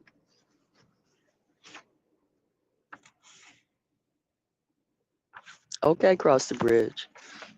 Yeah, we gonna dive into this stuff a little bit if we can keep root at bay. But anyway, like most Gaelic chiefs, Shane was constantly at war with his neighbors. There were the Scots of Antrim, originally mercenaries from the Hybrids or Hebrides, and the O'Donoghils of Donegal. In 1565, he defeated the Scots at Glenshexk near Ballycastle, and the following year defeated and captured the chief of the O'Domnills. The government, true to its policy of supporting the weak against the strong, was backing the O'Domnills, and in 1567 they routed Shane's army in a surprise attack. Shane unwisely threw himself on the mercy of the Scots he had fought for so long, and they knifed him to death in a drunken brawl. His severed head was sent to Dublin, where it is still to be seen stuck on a pole outside the castle 4 years later. In 1569, Sir Henry Sidney, one of the most upright and able of Elizabeth's deputies, called a parliament. Its first task was to attaint?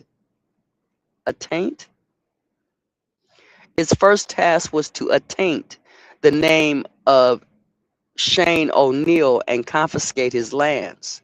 The consequences of obedience must be made clear. Then the parliament was persuaded to agree a subsidy to cover the next 10 years so that the Queen's army in Ireland could pay its way instead of being supported by Cohen and Livery.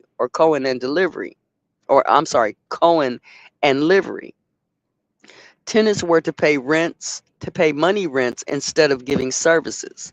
The old aristocratic system was to be cleared away in favor of the middle class English bureaucracy. Ireland was to be just like England. But the Gaelic system of land tenure was not at all like the English one. When the same parliament passed an act depriving the Irish chiefdoms and their chieftaincies, both the Irish princes and the Anglo-Irish nobility became exceedingly nervous and organized an opposition party. Sidney wanted to suspend Poyning's law, Poynings law, that law of the late 15th century, which said that all legislation for Ireland must be framed in England. But the new opposition saw that Poyning's law could be of service to them by delaying legislation they did not like. Sidney got the suspension he wanted, but with very limiting conditions. The leader of the opposition party was Sir Edmund Butler, the brother of the pro-English Earl of Ormond. Sir Edmund had recently become the victim of a very worrying trend. Elizabethan adventurers, like their Norman predecessors, were seeing Ireland as a wild, unconquered land where they could get rich quick by carving out estates for themselves. And the province most open to this kind of colonization, being fertile, accessible by sea, and predominantly Irish, was Munster, where the Butler lands lay. Mm, mm, mm.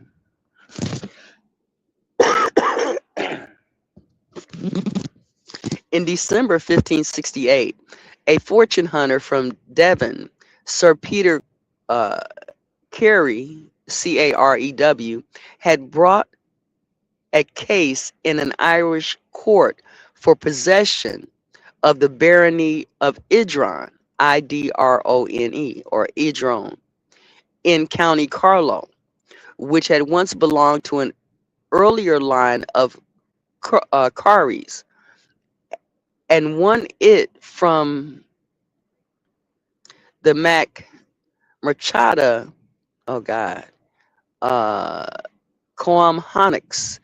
Coamhonics,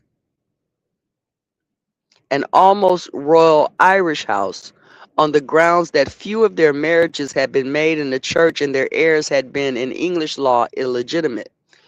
All right, let me spell a few words for you guys. Go back. Okay, so you got Devon, Devon. Y'all should recognize that. Sir Peter Carey, Carew. I might be pronouncing that wrong. Barony of Idrone, Idrone, Idrone. County Carlow, Carlow. This long, stupid ass word, Machada Coamhonics. Okay, three words here, you guys. Mac, Marchada, which is the way I say it. Murchadha, Marchada, and then Coamhonics is Coamhanachs. There's a hyphen over the second A, the middle A in Honix. Okay, and almost royal house on the grounds that uh, that few of their marriages have been made in the church and their heirs have been in English law illegitimate. Okay, that an ancient and powerful Gaelic family, which had held its lands for 400 years, should be so deprived was frightening enough, but part of the barony had belonged to Sir Edmund Butler, and that too had gone to Sir Peter. If a butler lost his land, who could feel safe? In Munster, and y'all know it, what is it, a Munster? Is that Munster, Illinois, or Munster, Indiana? It might be Munster, Illinois. So we got a Munster over here as well, and some other shit that happened with a Donegal up there. I think he ended up killing his wife up there. Okay. And trying to take her estate, which he got away with it for a while. But anyway, let's continue. Feel safe. In Munster, Gaelic traditions lived on. Every lord and gentleman had his poet and brehons, and the peasant gave Cohen and liberty to bands of fighting men. Again, Cohen is Coign. Okay, y'all can look that up if y'all want to. Okay, Cohen and lands, fighting men. Okay, the influence of France and Spain was as likely to be felt as that of England. Spanish ships anchored in the harbors of Cork and Youghal. Youghal is Youghal, bringing wine and sometimes arms, and taking in return fish, beef, hides, and tallow. The Earl of Ormond, cousin to the Queen, ruled in the east, and the Gaelic monk Carthaz,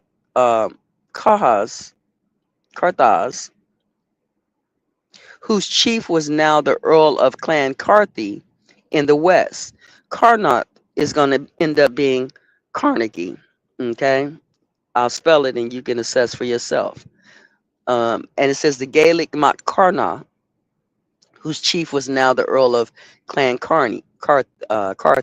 So Carths. That's going to be a Carthy. Okay. Carthy, they just, yeah, y'all see it. All right. Between them were the lands of the southern Geraldines, headed by the Earl of Desmond.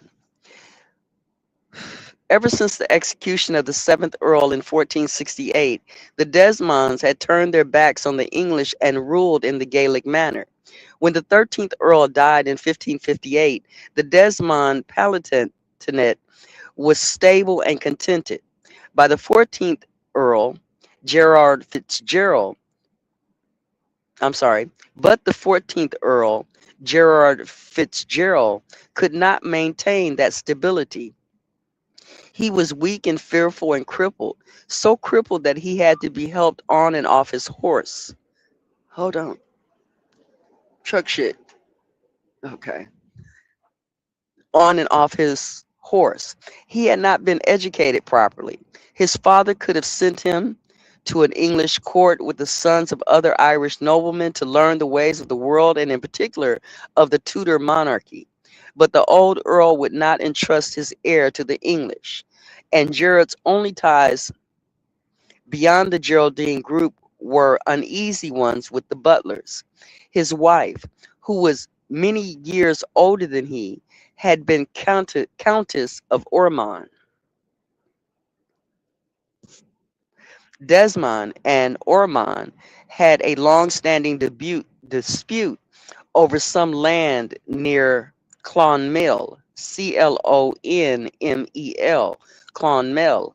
While she lived, Lady Desmond contrived to keep the peace between them. But after her death in 1565, the two earls met in a skirmish at Affane, close to Clonmel. Affane is Affane. Okay. Elizabeth would not tolerate private armies, and both of them, with Desmond's brother Sir John of Desmond as well, were summoned to London. Ormond was soon pardoned, but Elizabeth was not impressed by the devious and sickly Desmond. Within a few weeks, both he and his brother found themselves in the Tower.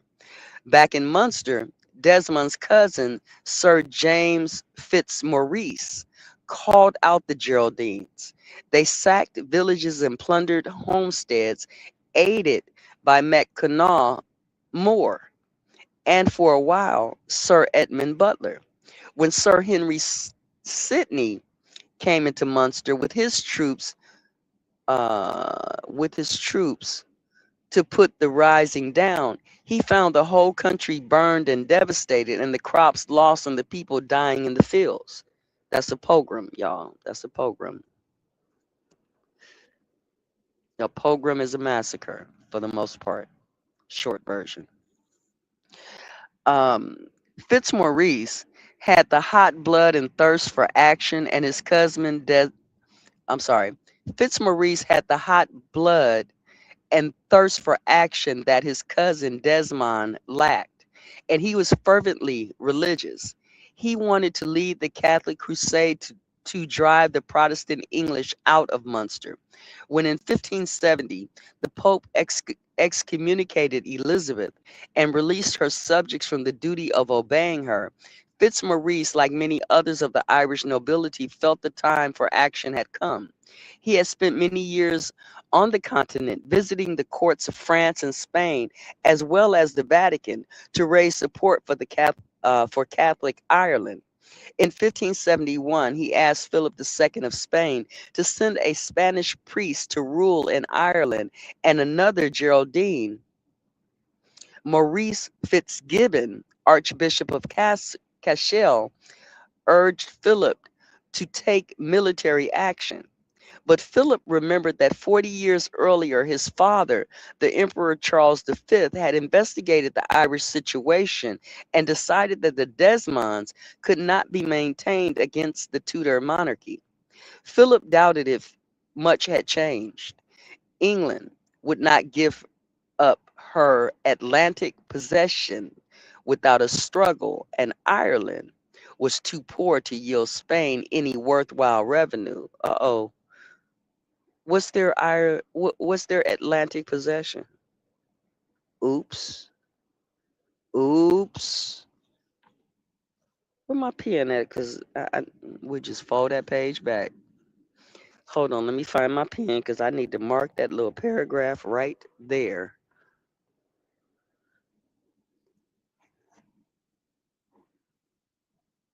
Okay. Uh, he decided Ireland was not worth troubling about. Sir John Perrott, Perrott, a zealous and experienced soldier, was given the immediate task of restoring order in Munster. The Irish army of kerns and gallowglasses was larger than his, but he had heavy guns and the Irish had not. With Armand's help, he embarked on the ruthless campaign of bombarding and mining castles, slaughtering their garrisons when they surrendered. Okay. In 1573, he took Kilmallock, Kilmallock. He took Kilmallock Castle in Limerick, which Fitzmaurice had captured with scaling ladders and partially burned some 4 years earlier. Fitzmaurice came out of the woods. Fitzmaurice came out of the woods, root words. Never mind. Fitzmaurice came out of the woods and submitted to him. The rebellion seemed to be over. English justice was introduced into Munster. Cohen and liberty stamped out. Money rents introduced, and the idlemen, just like it sounds, idlemen, who filled the private armies in times of war, set to work. During the same year of 1573, Desmond and his brothers were allowed to return. Neither Sidney nor Perrott thought much of the Earl's qualities. When Perrott met him in Dublin, where he was kept in lodging under easy restraint, he described him as fitter to rule Bedlam than Munster and urged the Queen to recall him to England. But Desmond forestalled any such move by escaping from Dublin with his second wife, another Butler connection, who had shared his confinement in London and traveling to Munster, where he was warmly welcomed. Brehon law and Cohen and liberty were reinstated. Idlemen flocked to his banner, and Fitzmaurice sent messages to Spain. A new deputy, Sir William Fitzwilliam, had neither men nor money to do anything about it. For once, Desmond seemed to be resolute. He prepared to defend some of his castles, destroy others, and wait for foreign help to arrive. Then Fitzwilliam received reinforcements, and the inevitable campaign to break the house of Desmond began. One of the Desmond castles was mined, and the garrison killed when it tried to escape. Now, see, I've never seen mined as destroyed before, but that's what the context they seem to be using that word in right now. Um, Desmond realized too late that he could put up no defense and made a humble submission to the deputy, at the same time craftily putting his lands and property into a family trust so that they could not be forfeited. Uh-oh, y'all. Is this where y'all trust come in at? Uh-oh. Uh-oh. Uh-oh. Let's continue. Early in 1575, Fitzmaurice fled to France, either from jealousy of his dashing cousin or because he did not want to seem to reward rebellion. Desmond had refused to give him the house and lands he felt he was entitled to. While Desmond sat on the fence in Munster, gathering his own army of 1,000 men on one hand and seeking to make his peace with the deputy on the other, Fitzmaurice looked for European aid. In 1578, he found it 2,000 men from the Pope and another 1,000 from elsewhere. Then it vanished. Foolishly, he had given the command of this considerably army, typo, to a well-known English con man called Sir Thomas Stukely, Stukeley, and Stukely lent them to the Portuguese for the Battle of Alcazar. The Battle of Alcazar. When Fitzmaurice returned to England in 1579, he had only 300 men left. Desmond wrote to tell the Queen about Fitzmaurice's landing, and then awaited events. The English felt let down by Desmond's inactivity, and he was in a cleft stick.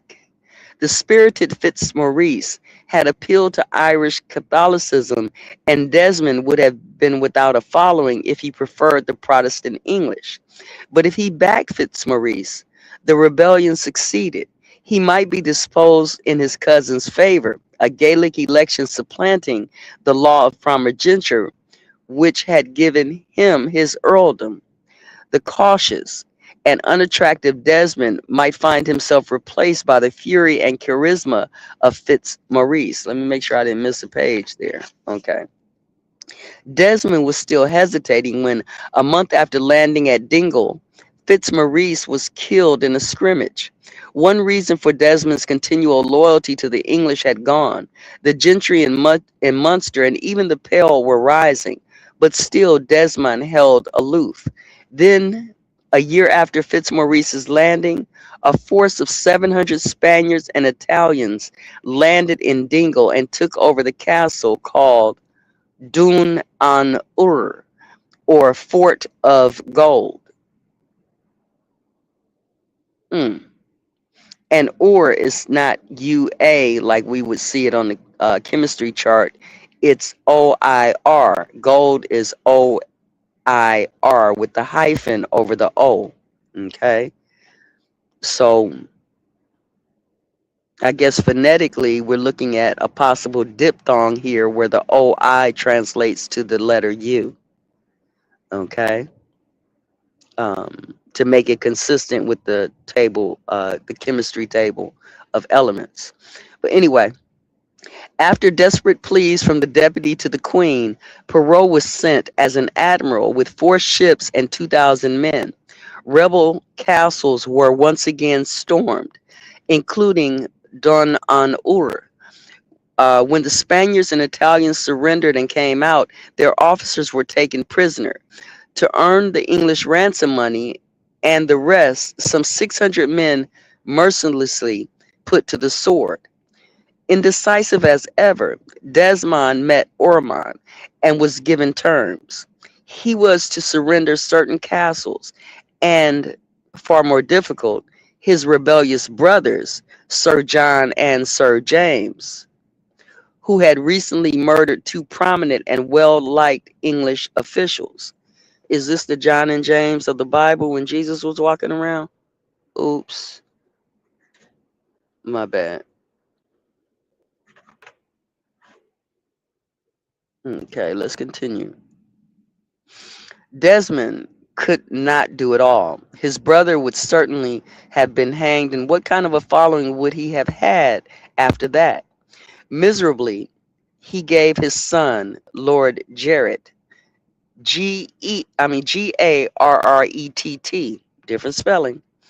So miserably, he gave his son, Lord Jarrett, as a hostage, an earnest of his good intent. It was not enough. The English proclaimed him a traitor. Then, at last, he became one. He accepted the role of England. He accepted the role the English and Ormond had prepared for him. With his men, he fell upon the port of Youghal, sacked it, and desecrated the Queen's coat of arms there. He had hoped to defend the castles, but one after another they were besieged and taken, and the garrisons slain. Ormond, who had gladly accepted the task of finishing off his rival, blocked his escape by sea, and gradually Desmond's small force dwindled. He became so sick and weak, he had to be carried. And then, with only 5 followers left, a priest, 2 horsemen, a kern, and a boy, he hid in the wood of Glenaginty, Glenaginty, which was near Tralee. Glenaginty or Ginty is Glenegenty.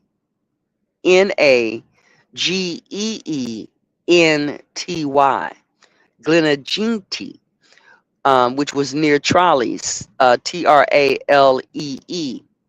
In November 1583, he was tracked down by an angry peasant whose cattle had been stolen and womenfolk outraged by members of his band. When at daybreak the peasant and his companions broke into the cabin where Desmond lay, the earl pleaded for his life. "You have killed yourself long ago," the peasant is said to have replied. Nevertheless, Desmond's captors did not kill him straightway. Not until, sick and helpless, they found him too much of an encumbrance to keep alive. Then they cut off his head and took it to Ormond. Years later, the English poet Edmund Spenser published a description of the people of Munster, stricken with famine after the suppression of the rebellion in 1580 to 81. Quote, "Out of every corner of the woods and glens," he wrote, "there came creeping forth upon their hands, their for their legs would not bear them. They looked, they looked autonomies of death, or anatomies. I'm sorry, anatomies of death. They spake like ghosts crying out from the graves. They did eat of the dead carrions. Happy were they to find them. Yea, and one another soon after, insomuch as the very carcasses they spared could not scrape out of their wait. Yea, and one after another, insomuch as the very carcasses they spared not to scrape out of their graves. End quote. The armies of both sides had been feeding off the land, slaughtering the livestock, and despoiling the crops until every group of soldier had been followed by a straggling band of starving peasants from whom everything had been stolen. Kind of sounds like the contraband around Sumter, Georgia, or Sherman, whatever. Okay, I'm just saying. They ate any horses that died, entrails and all, without waiting to cook it, and bought dead horses off soldiers when they could not get them without pay. When they could not get them without payment. Okay. And to crown it all, in the final stage of the war, the English had deliberately wasted 5 counties so that any rebels left would be starved into submission. That's a pogrom, y'all. The country Spencer, the country Spencer had seen 18 months earlier, full of corn and cat. Where's corn at, y'all? Never mind. Um,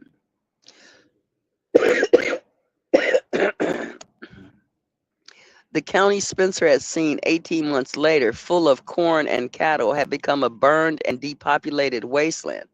Due to the war, famine, sickness, and the judicial severity of the English, Perot had hanged 60 supposed rebels at one assize. Munster had lost most of its men. A greater number of women were left, but not enough to cultivate more than a tiny portion of the once abundant land. The province was ripe for plantation. The Desmond lands of some 50,000, 5,000, the Desmond lands of some 500,000 acres were confiscated and surveyed, and in 1586 plans passed for settlement. Does that sound like here, you guys? About 20 large estates from some 2,000 acres each were to go to the English undertakers, who would undertake to build 86 houses on each estate and fill them with English families. with 5 or 6 people, including children, to a family. That meant an influx of some 8,000 people, not necessarily Protestant, but certainly English. The confiscated lands were, however, divided for the purpose of plantation into profitable and unprofitable categories. Each 2,000-acre lot was to be profitable land, but as much unprofitable land as the undertaker wanted could be added to it without cost. And there, the greed of the Elizabethan spectators found its opportunity. Who was to say where the boundary between profitable and unprofitable land lie? The decisions was taken by newly established English courts advised by English lawyers. Much undoubtedly profitable land was deemed unprofitable and included the undertaker's estates, which were enlarged to 4, 6, 8, or even 12,000 acres and upwards. Sir Walter Raleigh, soldier, sailor, explorer, and royal favorite, ended up with 40,000 acres around Youghal. Is that Michigan or is that in the Northeast? Because I remember reading about uh, Sir Walter Riley and shit, and seeing some of his descendants and as well some years ago when we were looking at the Acorn submarine. Okay. Um, Hope you guys are still paying attention. We are now on page 124. This chapter ends on page 126. I hope this is entertaining and educational for you guys. Let's continue. Many of those granted lands in the Munster plantation included Riley had fought I'm sorry, many of those granted land in the Munster plantation, including Riley, had fought as soldiers against the Munster rebels. Others were fortune hunters, English on the make, who saw Munster as a freebooter's paradise, a practice ground for colonization, and a first staging post on the way to America.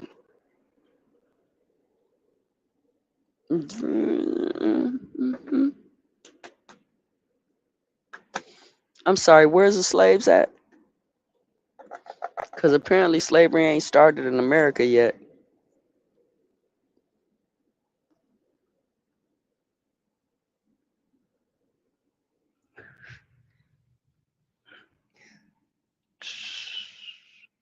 Yet, the English did not settle in anything like the numbers the government had envisaged.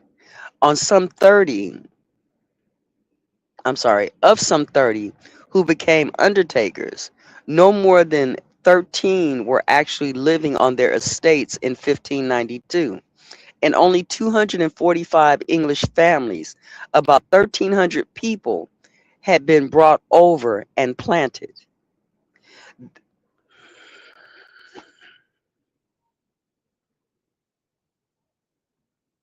So, do we all come from these 1,300 people?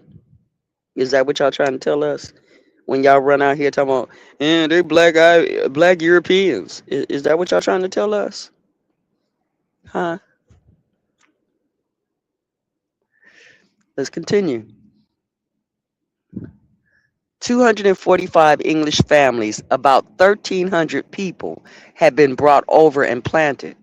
There were too few to impose an English culture on their surroundings, and even to provide an effective garrison. And within a few years, they, like so many generations of English in Ireland before them, had become indistinguishable from the Irish. Connaught accepted English government with relative ease. The newly created Earl of Clonricard of the Norman family of Burke was steadfastly loyal, although his sons Ulick and John led a spasmodic resistance to the imposition of English law and the abolition of Cohen and Liberty for the best part of 10 years. The Irish nobility, which combined an inordinate pride in its blood and lineage, with an oppressive and overbearing attitude to its inferiors, had conceived an intense hatred of the middle class English officials who were making, it was said, the curl as good as the gentleman. Nevertheless, when Clan Ricard died in 1582, Ulick took on his father's loyalty with his title. In 1585, the nobility accepted the composition of Connaught, official term, composition of Connaught, whereby the old Irish chieftaincies were abolished in favor of English peerages. Y'all should look that up. And the chieftain's domain became private family property with succession by primogeniture. hmm Y'all should stop calling it sovereign citizen and call it something else, something English. Okay. Only Ulster remained unconquered. When Shane O'Neill's name was attainted in 1567, his cousin Tanis and sometime rival Torhilbach Lenich, was, to all intents and purposes, his successor as O'Neill, and the title of Earl of Tyrone, which Shane had never taken, remained in abeyance.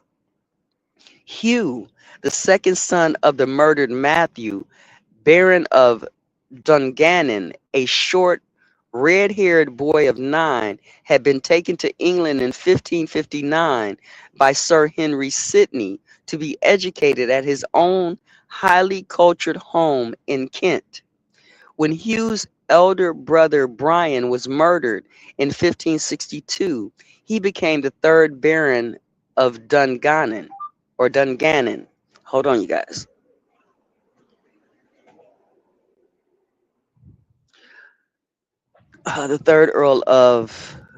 The third Baron of Dungannon. He went back to Ireland in 1572, but kept up his powerful English connections, and in March 1587 was recognized as the Earl of Tyrone. He had been loyal to the English government of Ireland for 15 years.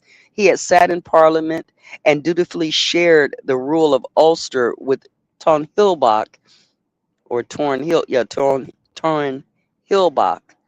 and the English Marshal, Sir Henry Bagenal, Bagenal. He had helped the English put down Irish rebels and taken the English side during the war in Munster. Elizabeth gave him permission to raise a force of 600 men for use in her service and pay for them herself. She did not know that Tyrone changed this force every year, so that it had an ever increasing number of trained soldiers in Ulster.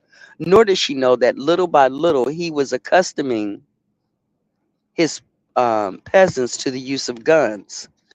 Tyrone, you better call Tyrone. Colin. My bad. I'm sorry, I'm just playing. Um, Tyrone, destined to be one of the greatest of all Irishmen, was cautious, secretive, and slippery as an eel. As an Irish youth in England and as an English trained chieftain in Ireland, he had learned to play a double game.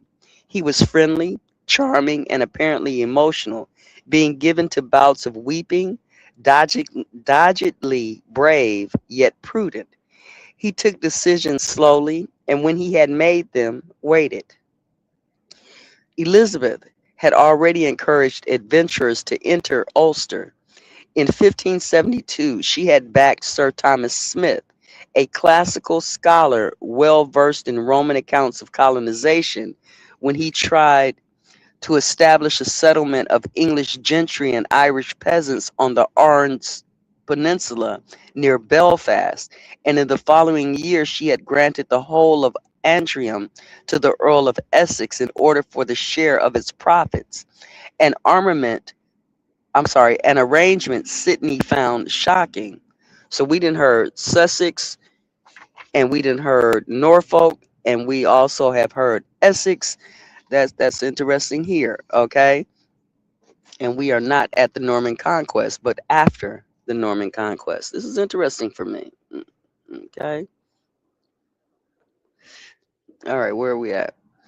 In 1589, the chieftaincy at of Monaghan or Monaghan, Monaghan, which thrust northwards into Ulster, was abruptly brought to an end. Hugh McMahon, the chief, had driven off some cattle as a way of collecting his dues from his tenants, and at the same time rescued some prisoners from the English sheriff. He was tried and executed against all the tenets of Irish custom, and his lands, which he had held to surrender and regrant terms, forfeited to the crown. The paramount chieftaincy was ended. In 1591, Monaghan was divided among 7 Monaghan's and a Mackeny, Mackenna, and subdivided among a number of freeholders who paid money rents. Tyrone, like all the chiefs of Ulster, was frightened. Tudor bureaucracy was modern, efficient, egalitarian, and sensible. It might, in the long run, bring the common Irish greater prosperity and peace. But Tyrone derived his power from the ancient aristocratic system of the Gaels. He lived the Gaelic life, holding his councils on the hillsides rather than in his tall stone castles at Dungannon, banqueting in the open, as Irish chiefs had always done, with his poets and harpists at the trestle table set up on the grass. His meat was stewed in animal skins, slung on sticks over a campfire. His vegetables were watercress, the original shamrock, mushrooms. So, okay, I'm sorry, the original shamrock, mushrooms and herbs from the woods. His drink was ale, foreign wines, and the native whiskey, of which the English gave unstinted praise. Gaelic society was still nomadic and pastoral. Vast herds of cattle were still driven from pasture to pasture. Dwellings were still the simplest of huts in the summer, and in the winter, low cabins built of mud or clay and wattle, roofed with turfs, straw, and heather. An Elizabethan traveler, Finis Morrison, described the Irish at night. Quote, "They sleep on the ground," he wrote, "without straw or other thing under them, laying all in a circle about the fire with their feet towards it. Their bodies being naked, they cover their heads and upper parts of with their mantles." Other writers were shocked by the nudity of some. Other writers were shocked. I'm sorry. End quote. Other writers were shocked by the nudity they sometimes glimpsed under the rough, heavy Irish mantles, as colonists often do. The Elizabethans admired the physique. Hey, Wild Savage, check this out. The Elizabethans admired the physique of the savages they had fallen among and envied their sexual freedom while prudishly drawing their own skins around them. Sound like some niggas to me. But anyway,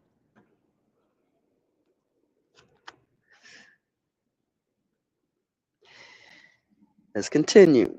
While Monaghan, under English control, Fermanagh, the next county in Ulster, lay undefended.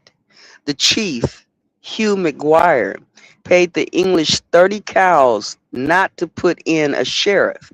They took the cows and put in a sheriff just the same. Maguire rebelled, and Tyrone, still apparently on the English side, was asked to put the rebellion down. He implored, lamented, and protested his loyalty in an agony of indecision.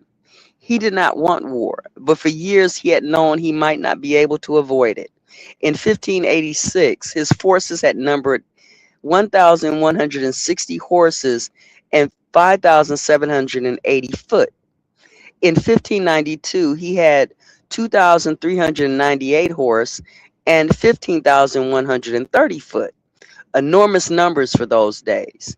He could claim help from thousands of Scots in Antrim and yet more from the Scottish mainland, and he had a ready supply of weapons and ammunition from Glasgow. He was in touch with Philip II of Spain. Ulster had been the only province to welcome and assist refugees from the Spanish Armada when its ships were wrecked on the Irish coast in 1588. In 1593, the aged Torhilbach Lenich retired as O'Neill, and Tyrone took the ancient title, which meant so much more in Ulster than in any the English could bestow. For that day onwards, he claimed the loyalty of all O'Neills, uh, Tornilbach's people, as well as his own. In the West, Tyrone had powerful allies in the O'Donnells. Their leader was Red Hugh, a fiery young man who had implacable hatred of the Irish with good reason. When he was 14 or 15, Red Hugh and some other lads had been lured into a ship carrying a cargo of wine and encouraged to sample it. They drank too much and found themselves locked into their cabin and the ship underway. They were being taken as hostages to Dublin. Red Hugh spent the next 3 years half starved and in chains, a prisoner in Dublin Castle with about 30 other teenagers and children, some as young as 10. On Christmas Eve, 1591, he escaped with a companion by creeping through a gardener robe chute and down a rope into a moat. The weather was freezing, and the boys were caught in deep snow in the Wicklow Hills. Red Hugh's companion died there, but he himself struggled to the rendezvous and from thence back to Ulster. Red Hugh was not at all loath to help Maguire in Fermanagh. His Scottish mother had brought several thousand galley glasses to Tir Conal, and the O'Donnell forces were formidable. Tyrone's brother, Cormac MacBaron, joined them in August 1594, they defeated a small English force at the ford of the Biscuits near Enniskillen, Enniskillen.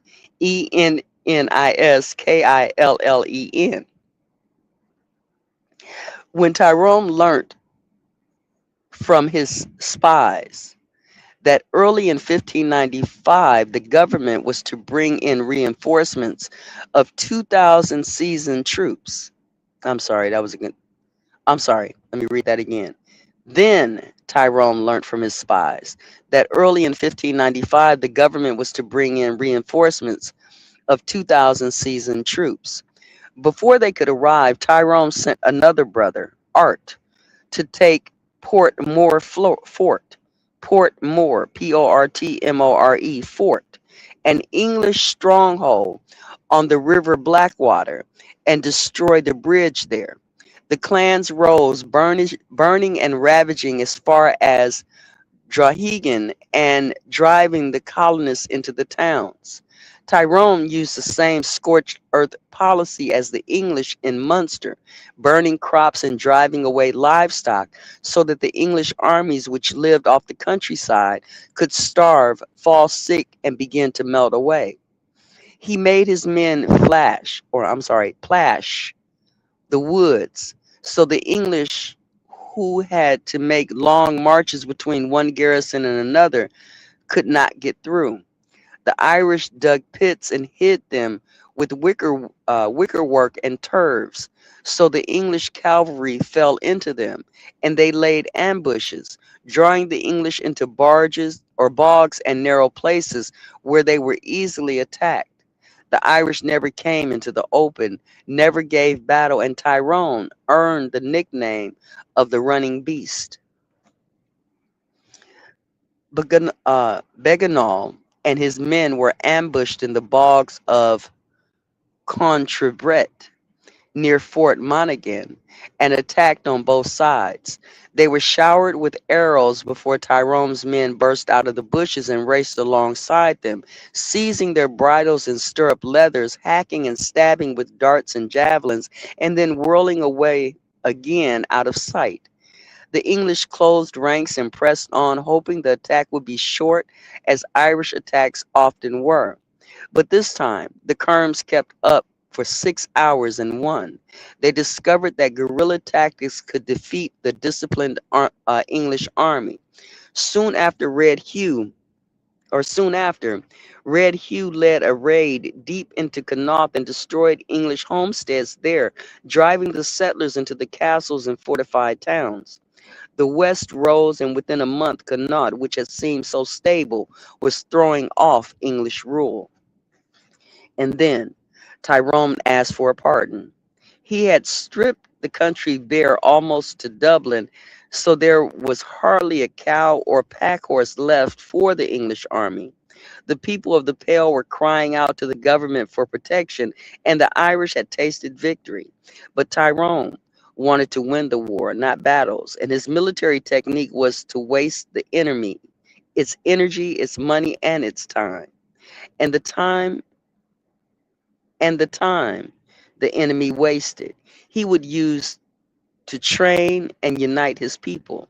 He strung the English along with hypocritical demands for peace, and the truce prolonged from October 1595 to February and then May 1596, while he smuggled in vast quantities of arms from Spain and Danzig, Glasgow, Liverpool, and Chester. Danzig, Danzig. Okay. In June, he was offered his pardon but refused to collect it in Dundalk. In July, the English prepared for war, and in August, Tyrone asked again for his pardon. Feebly, the English agreed to take it to him. He accepted it with expressions of joy and had a volley fired in exuberant delight. Elizabeth was still haggling with her commanders over money and supplies, and another year passed before the English had built up, armed, and provisioned a sizable force. Then they made a three-pronged attack on Ulster. The deputy, Lord Brough, led his men from Newry, Newry, up the river Blackwater, but found the woods impassable. They had been so thoroughly plashed and failed to make his rendezvous with Sir Conyers Clifford of Ballyshannon. Clifford made a brilliant retreat to Connaught, successfully fighting off Red Hugh's men for hour after hour. The third English force was ambushed and cut to pieces at Westmeath. Tyrone made no charge in his tactics. He dragged out the pause that followed the English defeat in parley after parley, while he waited for help from Spain. When he met Ormond and parleyed with him across the brook, he poured out his resentments. He should have been given his earldom sooner. Sidney, who had taken him to England, should never have supported toward Hilbach. Then he gave his terms for peace. The Irish must have freedom of conscience, that is, the right to worship as they pleased. He himself must have a full pardon. All his followers' lands must be restored. English officials and garrisons must be removed, and Ulster made a county palatine, which he would rule almost as a king. In August 1598, the parleys came to an end, but Begenal moved north to penetrate Ulster with a long, straggling column of 4,000 foot and 300 horses. About 2 miles beyond Armagh, at a place called the Yellow Ford, Tyrone attacked the front of the column and Red Hugh the rear. Begenal and three-quarters of his men were killed. The rest fled back to Armagh and locked themselves into the cathedrals where the Irish besieged them. The Irish council wrote abjectively to Tyrone from Dublin, begging him to let the English army go. And Tyrone, though he had just won the greatest victory of the war, agreed and went back to his tactic of wearing the English out. In return, the Irish council allowed him Armagh and the castle at Portmore. At the same time, Tyrone sent two of his guerrilla leaders southwards, and the Irish rose. In Connaught, Leinster, where the at Connaught, in Connaught, Leinster, where the Earl of Kildare's loyalty became suspect, and the Pale. In Munster, where the people had been suppressed and terrified for 16 years, the hated English planters were attacked and their homesteads burned until they fled into the towns and even to England for protection. The Geraldines rejected the Earl of Desmond, the sad Protestant youth who had been born to the 14th Earl of London and still lived there in captivity. Instead, they wanted his cousin, James Fitzthomas, and in January 1600, in Tipperary, he received the title at Tyrone's hand. With a record of victory and 30,000 men at his back, Tyrone was indeed a king in Ireland. We're on page 131. Almost done. We got about 5 more pages, you guys. At last, Elizabeth opened her purse and, hey, Carrie B. At last, Elizabeth opened her purse. She raised the largest English army ever to have been sent to Ireland, consisting of 16,000 foot and 1,500 horses, and gave the command to the new deputy, Robin Devereux, Earl of Essex, the stepson of that Essex who, with her help, had tried to set up a plantation amongst the Antrim Scots in 1573. Essex was handsome, charming, and popular, meaning Robert Devereux. He was considered largely without reason to be a good soldier, but the real basis of his position was Elizabeth's favorite. He had been the elderly queen's favorite on and off ever since he first came to the court in 1587 at the age of 21. Recently, though, the queen had been cool towards him, and he set out for Ireland with the deepest forebodings. It's interesting. The queen had been cool towards him. Okay, y'all know how we say, "I'm cool with it." I'm cool. Yeah. Kind of seems interesting correlation on language there. He knew that the armies. He knew that the armies far. He knew that armies far smaller than his had failed to find food there, so the men had fallen sick and deserted. How could his huge force, fare any better? All right, let me try to get through these other pages, y'all. His fears were justified. He found all the countryside around Dublin wasted as a result of Tyrone's scorched earth policies. There was no provender for his horses and no bread or meat for his men. He was sent 3 months' supply from England, but such was the corruption and inefficiency of English armies. Most of the supplies vanished between the ports and the store master. Following the usual pattern, his men began to fall sick, and whenever they had a chance, headed for home. The Irish council asked him to pacify Leinster and Munster where most of its members had their lands and the English colonists were. So he turned south, and as soon as he had gone, Tyrone raided the Pale, destroying what what food supplies there were, driving off cattle and stealing horses. For 5 months, Essex moved from castle to castle, town to town, in a gay and splendid cavalcade, leaving garrisons of 100 men here, 200 men there, who, once their food ran out, surrendered to the Irish waiting in the hills. Two-thirds of the huge English army was spent that way. There was a minor scrimmage which Essex lost at the Pass of the Plumes, so named after the bright feathers of the Elizabethan hats. Cahir, Cahir Castle, was won by English cannon, and the Curlow Mountains of Connaught, Red Hugh avenged his failure in 1597 by routing a force under Sir Conyers Clifford's or Conyers Clifford. Then the Queen ordered Essex north. Sorry. Then the Queen ordered Essex north. The Irish Council still advised against an attack on Tyrone, but Essex wrote saying he was even then putting his foot in the stirrup for the march, although his army was by now reduced to 4,000 men. Early in September, he made contact with Tyrone. For 3 days, his men pursued retreating kerns through the woods near Dundalk. There, Tyrone sent a messenger to Essex asking for a parley. Essex dismissed the messenger hauntedly, but a couple days later, Tyrone sent him again. He wanted the Queen's mercy and a parley.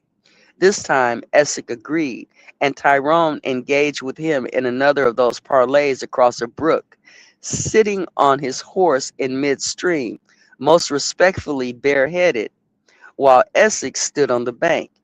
They were alone. No one else was within earshot, and we shall never know what soft blandishments the widely experienced Irishman offered the crass English earl, but a truce was agreed.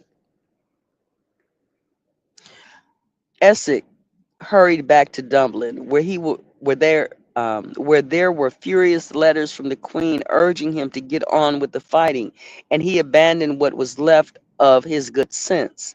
Though Elizabeth had expressly forbidden him to leave Ireland without her permission, he felt he must explain his action to her in person, and raced to London. He galloped up to her court early one morning, and all filthy from his journey, bursted unannounced into her bedchamber. She was surprised and delighted to see him at first. Then the questioning began. She suspected him not only of disobedience but treachery. She put him under house arrest, and while he languished, ill and in despair, considered what to do. After 9 months, he was brought before the court of Star Chamber, reprimanded and freed. But years earlier, in the days of his favor, Elizabeth had given him the patent or monopoly in sweet wines, and it had made him a rich man. Hold on, you guys.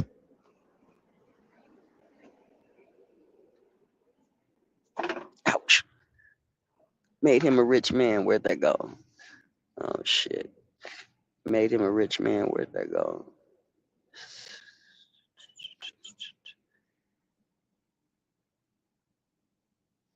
Made him a rich man. Okay. It came up for renewal early in 1601, and she took it from him. He was not only disgraced but impoverished as well. Hoping he was still popular, he tried to raise the citizens of London in his support, and he might have done so had not the Queen's agent gone among the people first. He was proclaimed a traitor, sent to the Tower, and then tried for treason, condemned, and beheaded. Tyrone had never been more powerful than Tyrone had never been more powerful than after Essex's collapse. He had won a bloodless victory and a truce which, whether Elizabeth liked it or not, he could prolong for month after month while his power grew. Excuse my reading right here, you guys. Once more, he used Ormond to carry terms of peace. He had gone into rebellion because of a threat of to his lands and position. His motives had been personal and selfish. Since then, Irishmen from Munster, Connaught, and even Leinster had raised to join him and had come to see Ireland as one, an island where all the people everywhere had common characteristics and interests. He became a patriot, Ireland's first nationalist. His terms for peace included all the Irish patriot demands to be made in the centuries to come. He demanded that the Catholic religion should be restored throughout Ireland and all religious houses turned over to Catholic churchmen. There should be a Catholic university. Trinity College, Dublin, which had been founded by Elizabeth in 1592, was Protestant and only served the Pale. All officers of state and judges should be Irishmen, and all laws barring Irishmen from office repealed. On the other hand, no Irishman should be pressed into crown service against his will. The plantations should be undone and the lands returned. Irish chieftains should hold their lands as they had done 200 years earlier. Finally, Irishmen should be free to travel and trade in England on equal terms with Englishmen. There was no way Elizabeth could accede to such demands. She could not risk a Catholic pro Spanish stronghold in the West, and the planters had to be protected. Tyrone enjoyed the fruits of victory for the winter, traveling south with 2,000 men, harrying everyone not on his side. And then, early in 1600, Elizabeth appointed Lord Mountjoy as Essex's successor. Mountjoy was elegant, courtly, bookish, and a gourmet. The task in Ireland was by no means agreeable to him, but he accepted it because he was a friend of Essex. He had been in Ireland during Essex's feudal campaign and needed to redeem himself. He dropped his dainty ways in favor of austere military good sense and persuaded or pursued his goal of defeating Tyrone with complete single-mindedness. For years, the English had been toying with the idea of placing strong garrisons in the north. Mountjoy did it. In May 1600, he created a diversion in the south to draw off Tyrone, while Sir Henry Dockery, or Dockwra, Docwra, sailed into Lough with 69 ships and some 3,000 men, built forts at Elog, and Culmore, garrisoned them, and went on to Dury. One of the Terhilbach, one of Terhilbach Lenich's sons came into him, as well as a rival of Red Hugh O'Donnell. Um, Ulster was more or less encircled. Excuse me, let me give y'all these two words. Lough is Lough, second word Foyle, and then the other guy, Sir Henry Dockery, regular spelling with a Y, and Docwra were two of the words in that paragraph. To continue, with Dockery on Lefroy, Mountjoy pressing up from the south, and a third English army under Sir Arthur Chichester pushing in from the west, Tyrone hardly knew where to turn. He raided the Pale so the people might call on Mountjoy for help, but Mountjoy left them to their fate.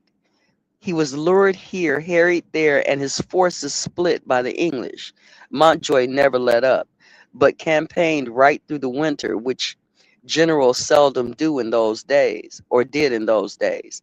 He used the weapons. I'm sorry, and he used the weapon of famine. He drove off livestock, fired the harvest and prevented the spring sowing. The people of the north began to suffer from the same dreadful hunger as Spencer had described in Munster. Tyrone's support began to fall away, but he was not despondent. He was waiting and listening for news from Spain. Mountjoy was listening too, and when he heard the Spanish were sending an army to the Low Countries, he guessed the renewed he guessed from renewed arrogance of the Irish that Low Countries was the code word for Ireland. The question was, where would the Spaniards land?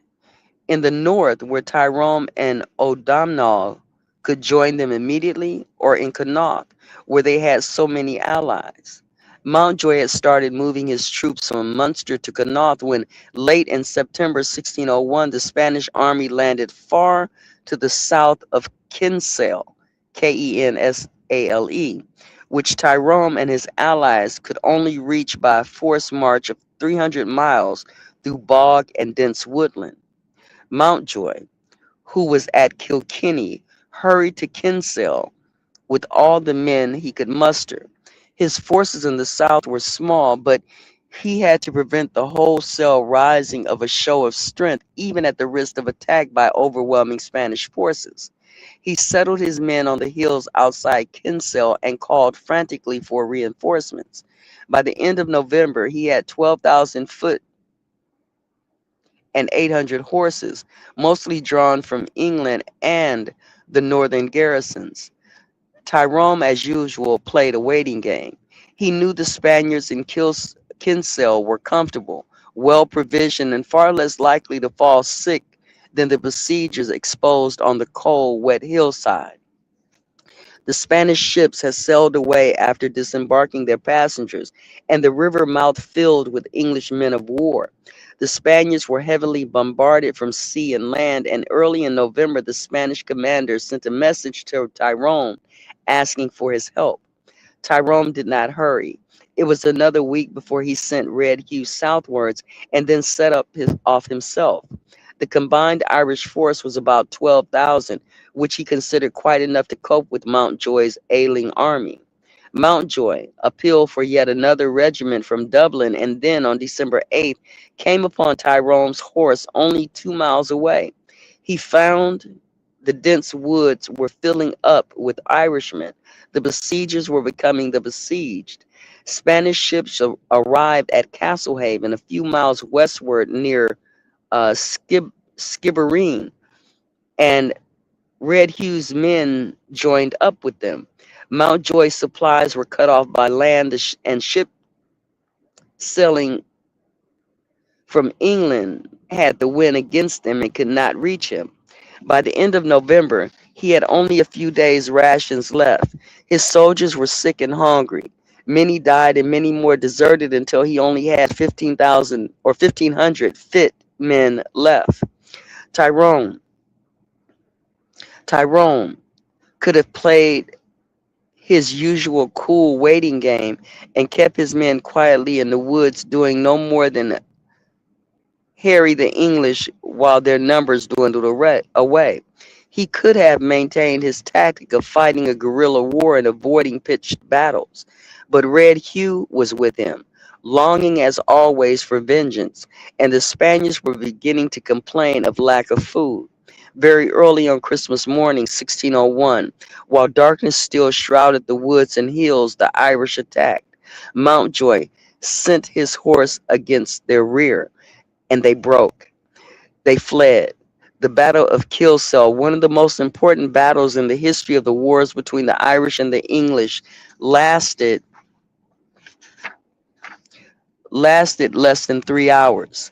The Spaniards, for whom Tyrone had waited so long and so hopefully, never joined in at all. Red Hugh took ship.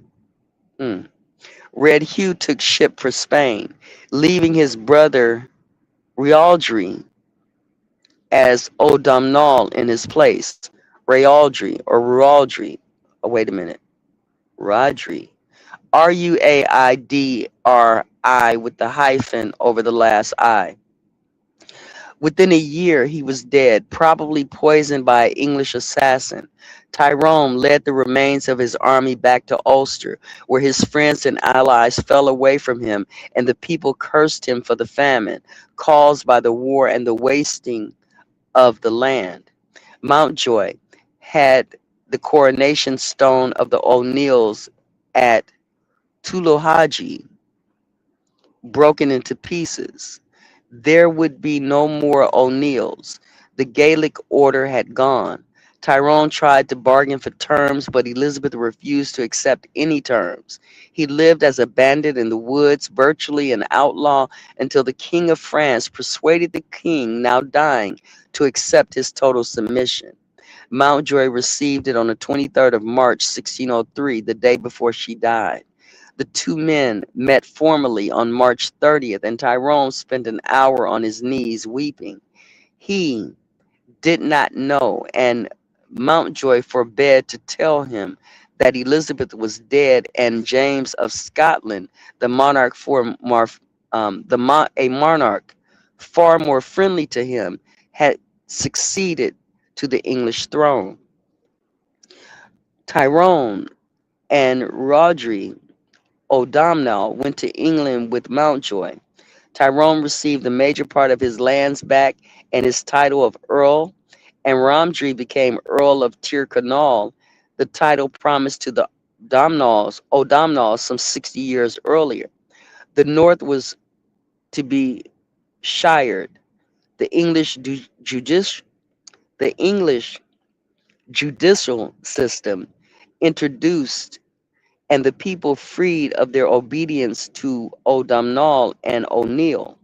The two earls were Gaelic princes no longer, but private noblemen. The treatment of Tyrone was generous, so generous it earned him considerable hostility from English officials.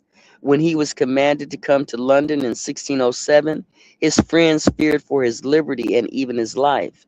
His son Henry, who was serving in the Austrian army, arranged for a ship to sail from the Low Country into the Lough Swilly, and Tyrone, with the new Earl of Tyrconnell, prepared for an episode known to history as the Flight of the Earls. They collected together their families, friends, and chief adherents, more than 90 of the leading people of the North, and on September 14th, 1607, sailed away from Ireland. After landing in France, they traveled via the courts of Europe, which gave them little help, to Rome, where they spent the rest of their days in exile. Tyrone died, aged 65, in 1616. All right, family. That concludes chapter 6, known as the Tudor Colonists, from the book A History of Ireland by Peter and Fiona Somerset Fry. Interesting chapter. I see similarities, even though it might not have been on this landmass as I was hoping it would be. But we do see that America is brought into the fray here. And I'm pretty sure that's going to come up pretty soon as people get kicked out. But the next chapter, which I don't know what it'll be because I got to work and then I got to party and then I got to relax. Okay. But the next chapter is going to be chapter 7, and it's called The Irish Dispossessed. Okay. The Irish Dispossessed. And this comes in at page 137. For those of you who like this reading and maybe want to read for yourself and not wait for me, then you can find this on the internet, but you can find it through, I think, Google Books dot something. It's not com or org or anything like that, but it's on Google Books, and then you can see the few pictures that they have in here, or you can read along as I'm reading, because I'm butchering some of these words, okay, because I'm not Irish speaking or Scottish speaking or any of that. But let me just say this as I'm getting ready to close out right here at almost 3 hours. This chapter it starts with these words, and I think this will be interesting, and as interesting as each and every other chapter has been in this saga. It starts with the flight of the Earls was a disaster for Ireland. So this is gonna be good. Okay.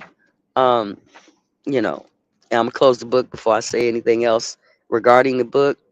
Okay. but we're about a third of the way through the book. Um, it's a good read. I like it for the fact that, many times we talk about, especially when coming through the information with the Moors, they say, our history is world history and you got to look at world history, right? Well, the problem with that is people like, let's say, Root Words and a few others who either willfully or mistakenly don't go into the whole history. And, it's like me. You ask me a question, and I got so many things running through my head. I may not give you the exact answer that you're looking for because my studies took me in a different direction, or my memory serves me for another recollection. So I think that this read is really good because now we can get a complete history, even one people's interpretation of what that history is or what they knew about it. And if many of us do that in various aspects, then maybe one day we can all come together and say, aha, Eureka, we know what it is. We got it. But right now, we are not at that day. Okay. We are not at that day right now. Um, and me, I'm just doing my part no matter how much people try to ridicule people who sit up here and read. Um, you're welcome, Focus Mind. No matter how much people sit up here and try to ridicule people who read. Okay, I would say that the same tactics that we heard in this book of what Tyrone was doing is the same tactics we see today. Okay, you know, from the trolls that are here. I don't know. Maybe one day we'll be able to identify 'em, but until that day, hey, it is what it is. We're gonna keep on pushing on. We're gonna keep on trucking, keep on reading, keep on studying, keep on trolling. Okay, keep on trolling. All right, keep on trying to start shit around here. Okay, keep on diverting the conversation and shit like that, whatever it is. Um, but I'm locked in. I'm locked and loaded on this right now. It may take me a little while to get through it, and some people may laugh about it if it takes me a year to get through this shit. But I'm trying to do this for you guys so that you guys can hear the stories and as well, and that we can all tie those to our genealogical history here in America because they do touch each other. Okay, and if y'all don't believe that they touch each other, go look at the Sistine Chapel. I'm just saying. Okay, so family, I do thank you for your patience, um, for doing this, and thank you as well for saying. You said my they suck. Yeah. Hey, whatever y'all use, it is what it is. But you guys are most welcome, and I'll try to get back up here. We're gonna shoot for next week, okay? I may be able to do it Saturday. Well, it's gonna be a lot of shit going on Saturday, so maybe sometime Sunday before I go back out. We'll see if we can get another chapter in. So we can go through this because like even when we're talking about the Tudors, just to conclude with this, even when we're talking about the Tudors now, what I would like for us to do, or what I'm doing, is focusing my mind on to see the outgrowth of that when it comes to the Revolutionary War, because when we talk about the East Coast, the Tudors got kicked out. Okay, they got their lands confiscated, just like they talked about them getting their lands confiscated here. um, I can't remember, his Stevenson. I can't remember the name of that. Um, damn, it's almost coming to me, but I can't really remember the name of it. Damn, I can't remember the name of it. Over there on the East Coast, maybe Jersey or something like that. But some people ended up losing their lands, and I think these are the same people or an outgrowth of these people. I just wonder if some of these stories have been mixed and mingled to screw up the timeline. That's something that I can never put on the shelf totally, because we ran into many years ago where it seemed that the timeline of history was opened up and other people were actually put into there to put them into the stories and the like. So that timeline to me is always mixed and mingled. Okay. And also Cross the Bridge, aka Wild Savage. Um, When you talk about Kentucky Boone and all of that stuff, in that book, George and Mary Boone, the biography of George and Mary Boone, where it talks about Daniel Boone's descendants, in the beginning of that book, it talks about the change in the timeline, the old calendar versus the new calendar. Another reading that I ran into, it said that the 1600s for one group is the 1700s for another group. So that timeline is always an issue. So, with that timeline being an issue, the details of that timeline can also be maneuvered and manipulated into those stories. Like I said in the beginning of this, don't this sound like Moses? And don't that brother on brother sound like Cain and Abel? And don't that woman not wanting to marry, or that man wanting to get rid of that older woman and get with that younger woman? Don't that sound like King David and Tamar and all of that? All them timelines can be manipulated. Okay. So, family, I'm going to go on and get out of here. Appreciate y'all attendance. And we'll be back a little bit later. I'm on my phone. Um, I got I got to get up in like 6 hours, so I'm going to lay my butt down so I can pick this load up and get home. Because I got some things to do, some people to see, and some people to do it with. You see? Okay, anyway, I'm out of here, y'all. I'll talk to y'all later. Peace to y'all. All right. I can't play my outro. So let me see. I don't know if it's gonna let me do anything. For those of you who think I'm playing, I guess I'll go this way. Nope, it's not gonna let me do it. It's not gonna let me do it. So we'll just get on out of here, y'all. Talk to y'all later, all right? Peace and love. Yeah. Yeah. There's a few more walls still standing up. Anyway, I'm just saying. Talk to y'all later. Bye, nigga. I gotta go.